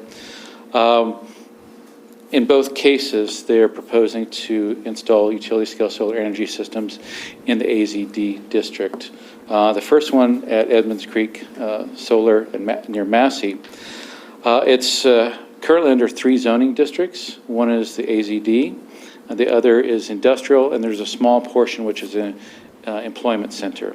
As you know, there is a update to our land use ordinance, and the industrial district will be combined, and that'll be the employment center. The other one is entirely in the AZD, the one near Rock Hall or Eadsville Road. So that is not consistent with the comprehensive plan, so that's the biggest inconsistency we have at each one. The one near Massey, on that property, there is a structure which is listed in the Maryland Inventory of Historic Properties, and within Massey itself, there are several as well. It's a gateway to a village, and so it does require different buffering screening for that particular one. And I did find that what they propose is a little bit inadequate, ensuring kind of screening for that. So that one has a little bit greater deficiency, in my opinion, in regards to meeting the, being consistent with the comprehensive plan. Can I ask you, one Yes. of the issues that's popped up on Yes. prior applications of this type is meeting, some of our zones have that 5-acre limitation. Others do not. Yes. And I see project looks like it straddles a couple of different zones, it looks like, or the acreage of the parcel is in a couple of different zones. Could you just comment on the requirement of our acreage? Because that seems to be the element of our zoning ordinance that gets ignored by applicants. Sure. Sure. So the application you're referring to that's in multiple zones is the one near Massey. The other one's entirely AZD. So the AZD is the 5, it has the 5-acre, AZD and the RCD. have the 5-acre Yeah, limitation. so that requires a special exception. Right. And to get that special exception, you cannot be more than 5 acres. Right. And the 5 acres is defined as all the items within the perimeter fence. Right, not just. Not just the Not the arrays. landscaping, the screening, but the actual solar panels themselves. Within the perimeter fence. Okay. Yeah. So that is a requirement we have to get that special exception. In both sets of materials, they have stated that the state does have the power to preempt county use, and in both cases, they have stated they do not plan to pursue a special exception. So they've not done due consideration to our zone, or they've looked at our zoning, their due consideration is they've looked at our zoning ordinance and said, we're not going to follow it. Well, in the one for Massey, it's a bit unclear, and this is one of the things I mentioned in our report, is that it's a bit unclear in terms of how many acres in that portion of the AZD would go toward production. Within the one at Rock Hall, the entirety of it is going to be within AZD, and it's proposed to be, I think, 12 to 13 acres. And within that particular incident, or that project, the farm is larger than that. Much of it is forested, but they've clearly stated that it is not incidental, which is another requirement for a special exception in the AZD, that it be incidental to the farming. But if they go through with that, no farming will take place on that property as a result of it. Sounds like there's been no consideration to our zoning law by the applicant. In regards to the 5-acre Yeah. restriction, that seems to be the case. So Part B, I've tried to be as detailed as possible, going over some of the inconsistencies or some cases missing material. In many cases, they do meet sort of the standards of our land use ordinance. In many of those cases, they state that they will meet those. These are components that don't have to be provided as of yet, like stormwater management, erosion sediment control. But they do state, they make that declaration. And this is an application which should be presented to the Public Service Commission, as will our preliminary report. Part C, in each one, basically is about the recommendations. And what we've proposed for the one near Massey, actually for both, probably the most consistent one in terms of our proposal, our suggestions, is that since they're taking out or removing from production agricultural lands, that they provide donations to our agricultural preservation fund. We asked that for a Peacock Corner application, and they've agreed to that. So we're doing something similar for both these applications. The amounts vary because the amount of acreage they're taking out of each site would be different, but that's one of the things that we're asking. We're also asking that they go back and rewrite or redraft their ERD with all these inconsistencies and such. So we've prepared this for your consideration, and I guess if you accept what we've proposed, it'd be a matter of getting it approved and providing it to the applicant. Have you have more to add? I just Yeah. want to add one thing for members of the public who are listening to this. The county commissioners are not approving these projects at all. It's simply approving a letter that discusses whether these projects do or don't meet our comprehensive plan and our code. So this is not an approval in any way. In fact, we're highlighting the ways in which it does not meet our comp plan and our code. So, and that letter is supplied to the state of Maryland and the review process. It's part of our ability to make a comment first before the application goes through. So just wanted to clarify that. Yeah, thank you. Thank you for that, Bill. Makes good that, good that everybody knows that it's not us promoting this thing. Right, yeah. So you need a motion to move forward with these letters? Is that what you're, To approve the letters. to approve the letter? Thank you, So Shelley. if there's no other questions, I'll entertain a motion. I'd like to make a motion to approve both of the proposed letters to the applicants for signature by the county commissioners. I got a motion, do I have a second? I don't know that I want to second this.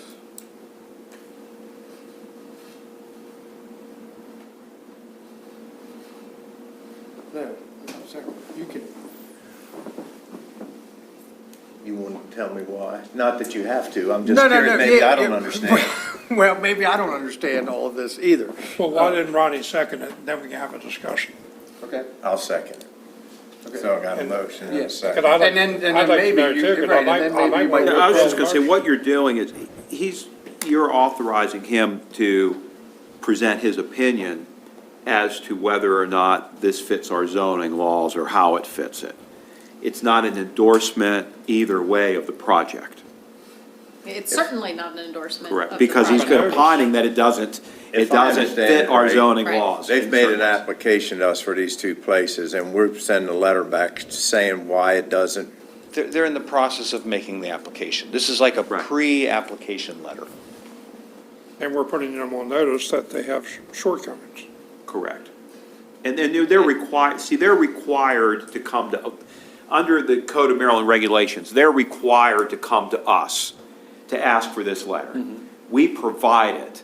That doesn't mean that they are going to change what they're doing based on what they hear. They're doing it because state law requires them to do that.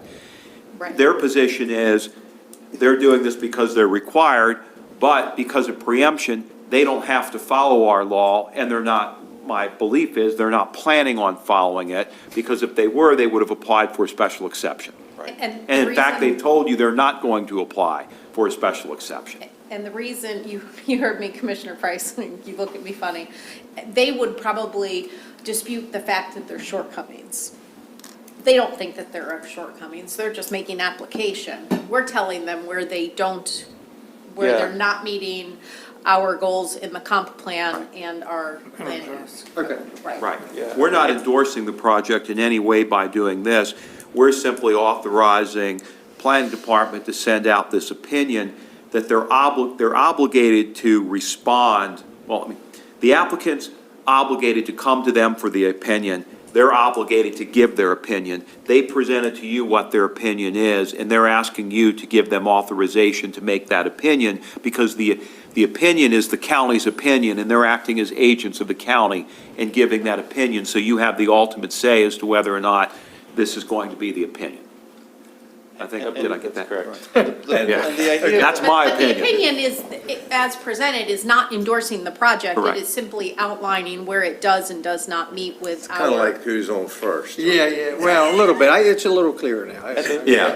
Well, and listen, I wasn't questioning that. Right. You No, wasn't saying, I I was just hoping wasn't, that that's why I maybe said I didn't know where I didn't understand something. Yes, I wasn't, I mean, I'm not following, well, I follow the processes that we don't really have a whole lot of say in these types of Yeah, they're gonna situations. ignore us. Preemption has been determined. Right. Correct. I think for the use, currently, we still have authority for design components, Landscaping. and, sureties and bonds and, other components, but design components. Currently, we still have a means of enforcing those. And if you read carefully through this, you'll see that their application is pretty deficient in that as of yet. So they have a long way to go in terms of meeting those requirements. So there was a motion made and I second. Yes, sir. Now, all in favor, say aye. Aye. Aye. All opposed? The ayes have it. All right. Thank you very Thank much. you. Thank you all. Sorry about that, I drug it out a little longer than. That's fine. No, No, you're fine. You can ask a question No, anytime it you was want. good. The Good process question. has become Yes. confusing because of the Public Service Commission's approach when You're dealing saying with it these. nicely. I am You're trying to be being very very diplomatic. Yes. But it's not because of our process, Right. is my Right. point. It's not even Absolutely. really the process of the General Assembly at this point, it's the process that has been imposed upon us by the Public Service Commission. Very well said. Carrie, you've been very patient. It's your turn. But can I- And you've stayed awake. Come up, but I if you wanted don't her to mind, drink coffee. I want to ask Jim a question in case you leave. I didn't want, Oh, no, Jim's gonna be here because he's gonna stay for the closed session. okay, very good. I'll ask you then. Thank you. I mean, I don't wanna Not- speak not a for big Jim, deal. but- I just, I'm here at the pleasure of the board. I was wondering why you were I sitting needed in an here that audience. long. I know anything about public works, I would for here. I would like to make a suggestion for future agendas, because I think you travel a good distance to come to work. Maybe We're in some, front of the agenda. yeah. Usually we put And- DPW, and I not, know not we in had a the mess front, here but, tonight. yeah, we had a mess There and was with a lot outside tonight, agencies. yeah. And we're sorry for and- that. And Pat, because she falls under departmental appointments and she was bringing the auditor. We try to get all the outside agencies in and out expeditiously, even though tonight I think they dispute the word expeditiously. But that's why, yes, we usually try to put DPW at the top of our internal appointments. Drive careful. All right. It was an interesting meeting. I did enjoy all the presentations, but wow. Started with her hair down and her hair is now. I know. If that gives any indication. Yeah. Whew. So, tonight, Public Works has three items on the agenda. We're going to start with the vehicle orders per the FY25 budget. We have a total of 5 vehicle orders offered for your consideration and approval this evening. These represent the majority of the remaining vehicles that have been approved on the FY25 budget. The remainder of those will be presented in December. And so for each of these proposed purchases falls within the fiscal year 2025 budget. However, certain vehicles exceed the anticipated monthly payment.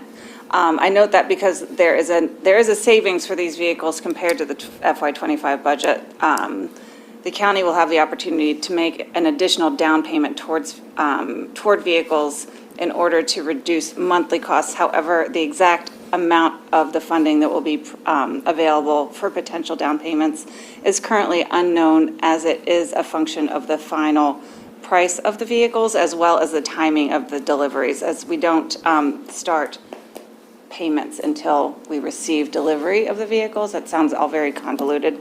But if we set aside $5,000 for a truck this year, that's assuming that we were going to have 12 or 10 payments on that truck. If we don't receive that truck until April, we're only making those last three months worth of payments. So there's a savings of X amount of dollars. So that once we have delivery of the vehicles, we'll be able to know how much is being saved on this year that we can pay towards the down payment. So it'll bring down the monthly payments for going forward for the next 5 years on these vehicles. So we have five vehicles that we're presenting this evening. One SUV for planning and zoning, one F-250 for grounds. There's 2 water wastewater trucks, a crane truck and a stake body truck, and an F-350 for environmental operations. All of the details were included in your packet for this evening. And I could go over each vehicle if you'd like me to go over each vehicle. So obviously, these are trucks that we budgeted in the last budget. Correct. Just some of, there's a couple of the zoning SUV and the grounds F-250, Ford F-250 are under budget, and then the other 3 trucks are coming in a little higher on their monthly payment, but depending on if they show up later in the year, if they show up in April, we're seeing a savings on it for this budget year. And we can pay a bigger down payment because of those savings, so that in the out year, what we told you during the budget process would be the payments in the out years, we can still meet those goals. I guess my question was, these were 5 trucks that the 3 of us approved Yes, in the indeed. last budget, and now we're getting ready to order them. Yes, yeah, and since we didn't have the exact pricing for all of them at the time of approval, we're presenting that to you now. And that's all I think I have to I say would be about that. surprised if any of these vehicles arrive before January, February. Yeah, we do have a few that are slated for April at the earliest. For example, the water and wastewater trucks are going to be a minute. And the F-250 and the F-350 also a little delayed. So we can get that SUV in. So if there's no more questions, I'd like to make a motion to approve the purchase of various county vehicles per discussion and submitted quotes from Enterprise. Second. Got a motion and a second. All in favor, say aye. Aye. All opposed, the ayes have it. Thank you. All right, next we have Bayside funding. So the second item for your consideration is an update on the Bayside Landing Marina Improvements Project, specifically the steps needed to ensure the project's full funding.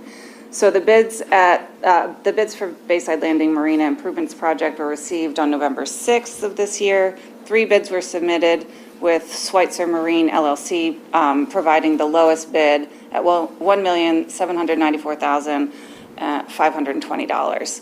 Public Works has worked closely with the Department of Natural Resources, DNR, throughout the final decision and bid process and has successfully secured increased grant funding for the project. Initially, DNR had awarded a grant of $430,000. Following recent approvals, this has been increased to 50% of the total project cost. So we had our total project cost being $1.8 million, more or less. They're now, instead of funding us $430,000, they're willing to fund 50% of that $1.8 million.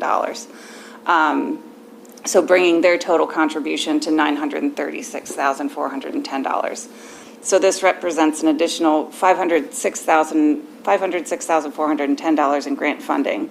So the remaining balance of $936,410 will need to be covered by the county. Of this, $31,550 has already been paid for engineering services, also known as soft costs, leaving $904,806 to be funded to move forward with the construction. So the budget included $618,450 from the general fund for this project. So that's already included in what the county was budgeted to contribute. Additionally, the Bayside Landing Fund balance of $98,662.93 is available, bringing the total available funding to $717,112.93, which is still leaving us with a shortfall of $187,747.07. So we did some digging, and in Public Works, we were able to identify close to $44,000 in available capital funds from projects that have already been completed, such as the tub grinding, a tractor purchase savings, and the paving program capital project. We were able to cobble together some money from that, which, how much is that? Public Works, blah, blah, blah. So we're reducing the funding gap to $146,719. So we were able to, cobble together about $44,000 with those 3 projects. And so we're recommending the reallocation of those aforementioned funds from the Bayside Landing Fund balance, capital projects to, and then, so that would be reducing the gap to $146,719.07. So I guess, do we need to, do they need to approve that? I would go ahead and give, so there's that part, is. You want do the big Do you picture, want to yeah. reallocate those capital funds to this project, which would close the gap to 147,000, or 147,000, and then, so think about that, whether or not that's okay, reallocating those funding options, but then in addition to finish closing the gap, there are a couple of options. We have two other options to present to you guys, to you gentlemen, to, Obviously, the two or three issues that you, I mean, it's money that we're not going to be able to spend for those reasons For that those they were reasons. budgeted for, so they're Correct. just laying there, so. Yep. yeah. So why don't I go ahead and make a Require a motion for budget those amendment. four? Correct. And then I'll make a motion on what we decide to do with the other Okay. 146,000.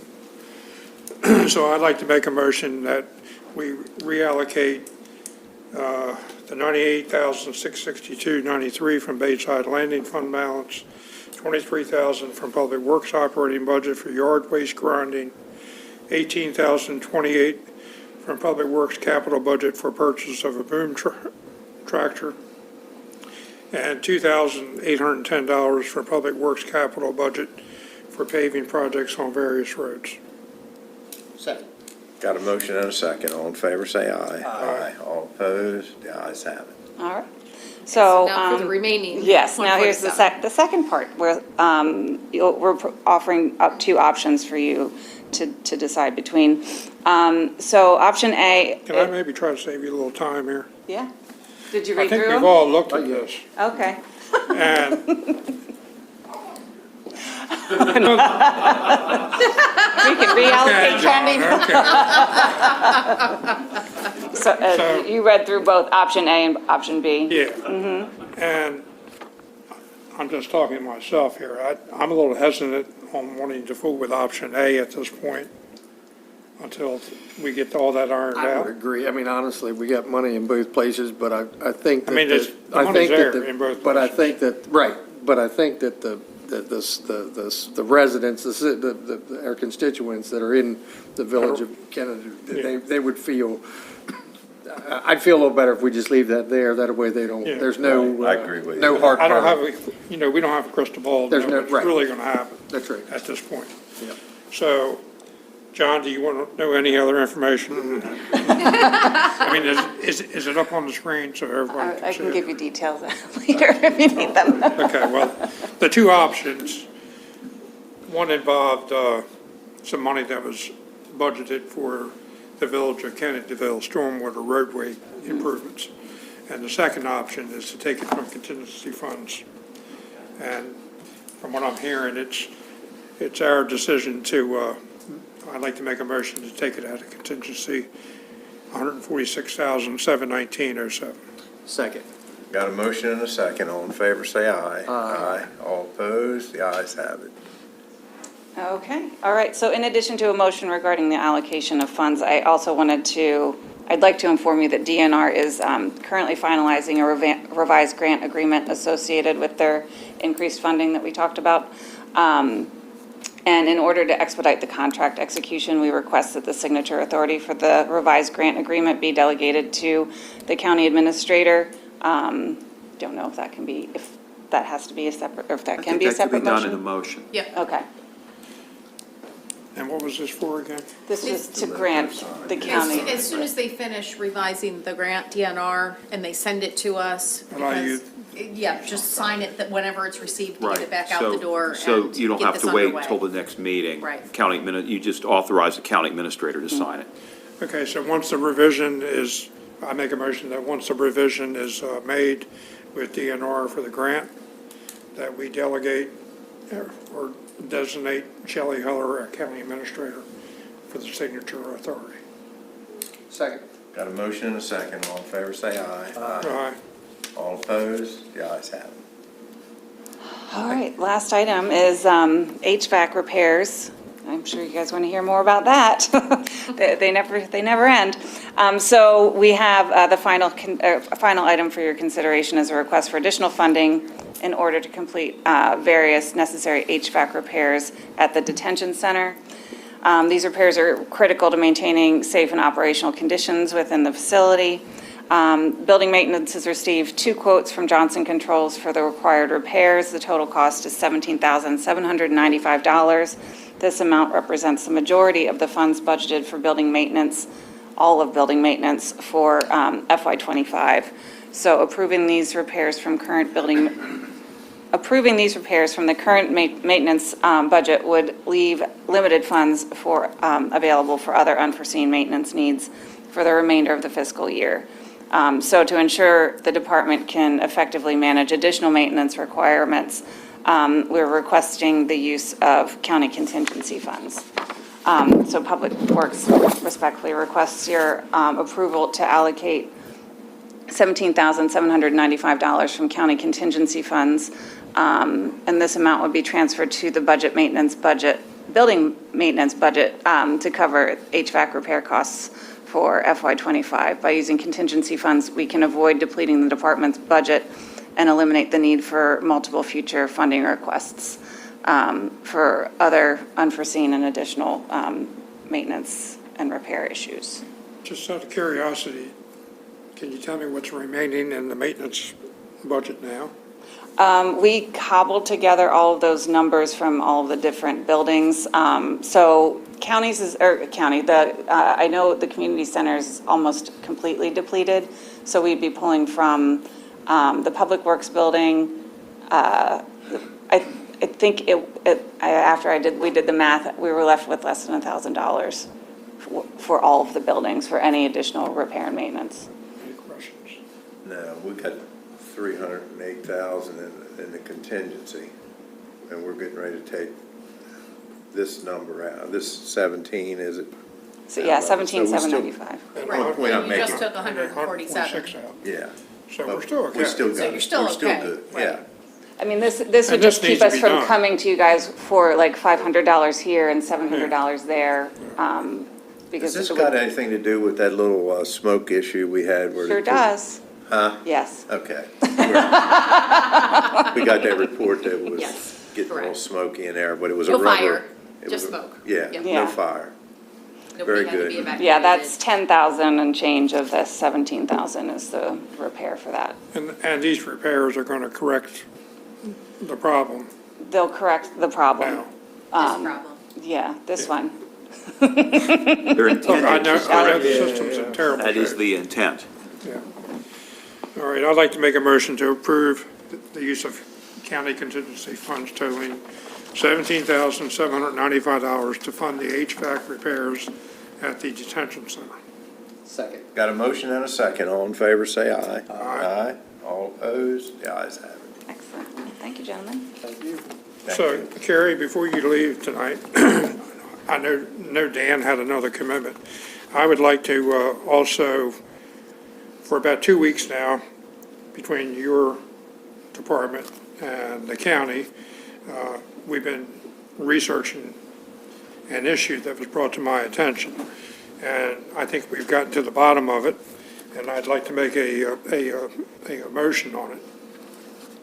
In exchange for the pump station being located on what has been their property, located at 25367 Lambs Meadow Road, the Williamses were to receive 3 sewer allocations.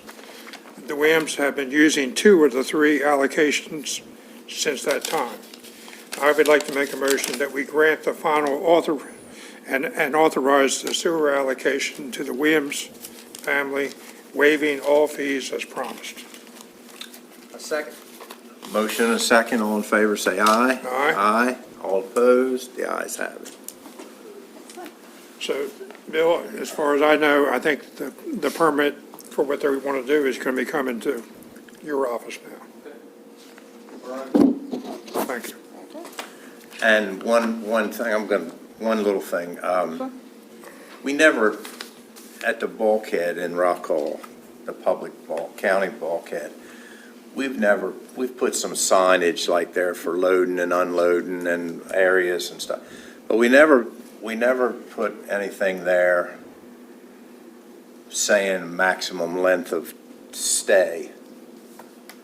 Because we never wanted to. Yeah. Unfortunately, here recently, we've been confronted with a fellow that brought a boat in there, left it, well, I don't know whether you call it, he's been there quite a while, probably a month or Still so. there the other day. I saw And it. he's, and he is in jail. I don't know why, but they've picked him up and he's been in jail for a while.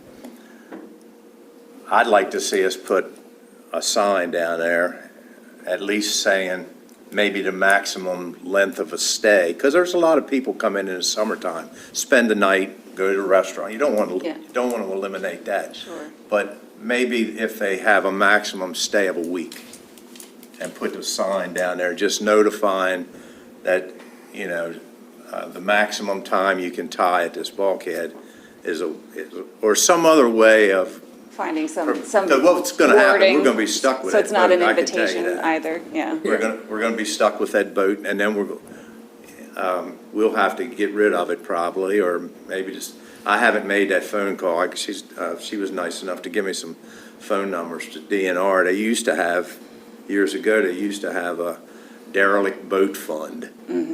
We got one there at the bulkhead, and unfortunately, we got another one at Spring Cove Landing. That's floating out there, it's not tied up though. But it's not at the landing, but yeah. it's about half sunk, and nobody's been on it for a month, and it's gonna. Yeah, that gentleman's in my phone, he always answers, but he doesn't do anything about his boat. But I don't know. I mean, just one sign, so that if it happens again, we can say, look, here's the maximum length of Yeah. time. You're beyond that, you gotta go. Yeah, I was talking to people, I was talking to Mike Usleton. But and if fellows Tina come in, about I mean, signage. Albert, I know Albert got a call about it, I got a call about it, they're, this time of year, they're bringing all those crab pots in there, he's writing away, and he's not even on it. The boat's beating up against the bulkhead, tearing the side out of the boat. It's just, maybe we prevent something from the future. Unfortunately, we're probably gonna get stuck with that, Yeah, but, nothing we can do about that if he's, I don't know, but I'd like to see a sign down there just saying that the maximum length of time you can stay here is a week. And if it's a legitimate reason, then we ignore it. If it got a problem like this shows up, then we can act on it. certainly, yeah. Unless you come up with a better idea, I mean, but that would be a simple fix for us. Absolutely, yeah, I can talk to, Because he was there a month or two before he even went to jail. And we could have run him away if we had that sign down there before it got like this. But yeah. anyhow, The that would boat is work. appropriately named, I don't know if you know the name. Yeah, Yeah, it's very appropriate. the boat's named Problem Child. Yeah. How about that? Yeah. All right, well, thank you very much. Thank you. Drive careful. Will do.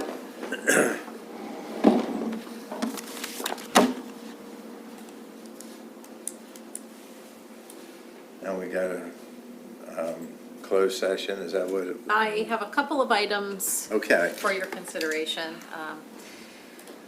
The first is an extension of the lease for the Kent Family Center.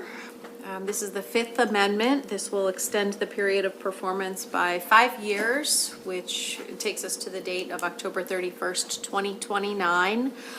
The Kent Family Center occupies a 3,541 square foot space on Lynchburg Street.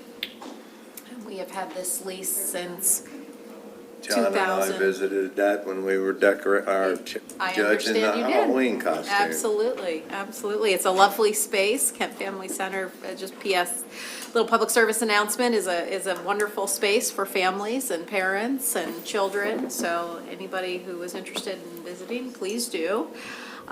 We're very happy with the space. The lease rates are competitive with the industry standard, so I recommend your approval to extend the lease, And it's within the budget. and it's within the budget. I'd like to make a motion to approve the Fifth Amendment to the Kent Family Center lease with KRM. Got a motion, do I have a second? Second. Motion and a second, all in favor, say aye. Aye. All opposed, the ayes have it.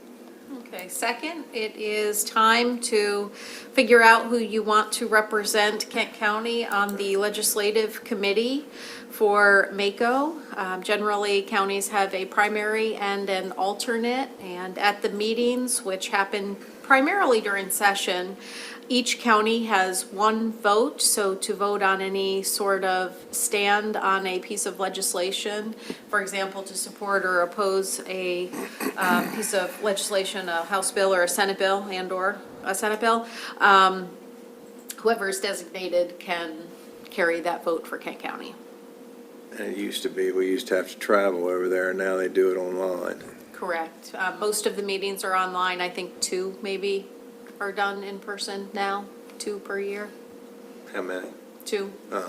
And right now, Ronnie's the primary and I'm Right. the secondary. And I'm good with that if you guys are. If you would like to change and do it, However you guys want to handle it, doesn't matter to me. I think I we think leave it. Albert wants to No. be primary, but he's talking. Does he? No, I didn't say that. We'll leave it like that. Thank you. Okay. We will notify MACO. I have 3 report And I out. tell you, if you give me, well, get the information about that, because I tell you, I haven't listened to many of those things, but I will make an attempt this year because it's a lot going on. Okay. There is especially asterisk with the solar legislation. That's Yeah, some of those things. fast and furious We right should now. keep an eye on. I'll make a point to, being as we can do it from the computer. Correct, yeah. 3 items for report out. On October 29th, you had signed the 2024 Emergency Management Performance Grant in the amount of $60,776.84.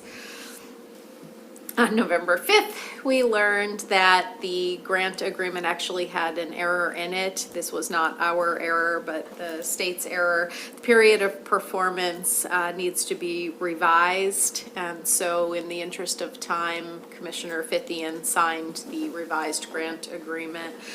There is no effect on how we plan on rolling that grant out or on any other terms and conditions. It's just the period of performance.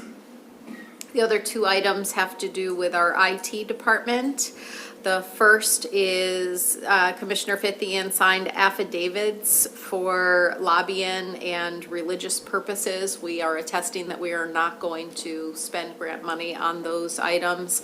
With those attestations, the grant can move forward in the system for the state. The second is that the IT department submitted the 4 cybersecurity grant applications through what is called the State and Local Cybersecurity Grant Program, FY 2020, on June 17th, 2024. And the grants cover the period of December 1st, 2022 through August 31st, 2026. And they received favorable consideration from the State Grant Committee. IT will manage these initiatives through the project management process, having submitted comprehensive project proposals, budgets, and plans. And the department carefully considered future budget implications while designing these projects, which are expected to significantly improve the county's cybersecurity posture and workflows. Due to time constraints, again, Commissioner Fithian signed those grant agreements in advance, so that was simply a report out. That it? That's it, But we do have a closed but we session. do have a closed session. Before we do it, could we contact KCI again? I think it's time that they come in and give us an update of where this wastewater treatment facility. I tell you, I have a little trouble realizing, I mean, they've told us, and I've heard that we're building one just like Chesapeake City had. And I don't know why, I want to know how far we are getting it done. Look like to me, you take the same damn plans and, We've talked about. Well, Chesapeake City built a new plant, I think it's been up for a couple of years now. And these, KCI is the one built it? Yes, Or they were the engineer. They were the Yes, engineer. KCI was the engineer. Working good so far. It seems to be, right? I just, maybe they, look, might be a perfectly good reason, but they haven't been in for a while. It's time they come in, I think, and give us an update. And I think there's other people that would like to know where it lies as well.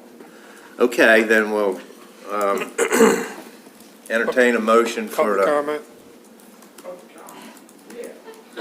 I've been here, Isn't that something? and that's something, 4 hours and I just dished you off like it, just, threw me right off, and I did have something to say. really? I had another public hearing this evening. Not everybody agreed, but everybody did it with class and style. I agree with that. Yeah. Very good. Oh, you can't count. That's it. Thank you, sir. Yep, Thank you. There was a compromise and it all worked out. It all worked out. yep. Now, can I get a note, because Jan's gonna pick up in it. Yeah.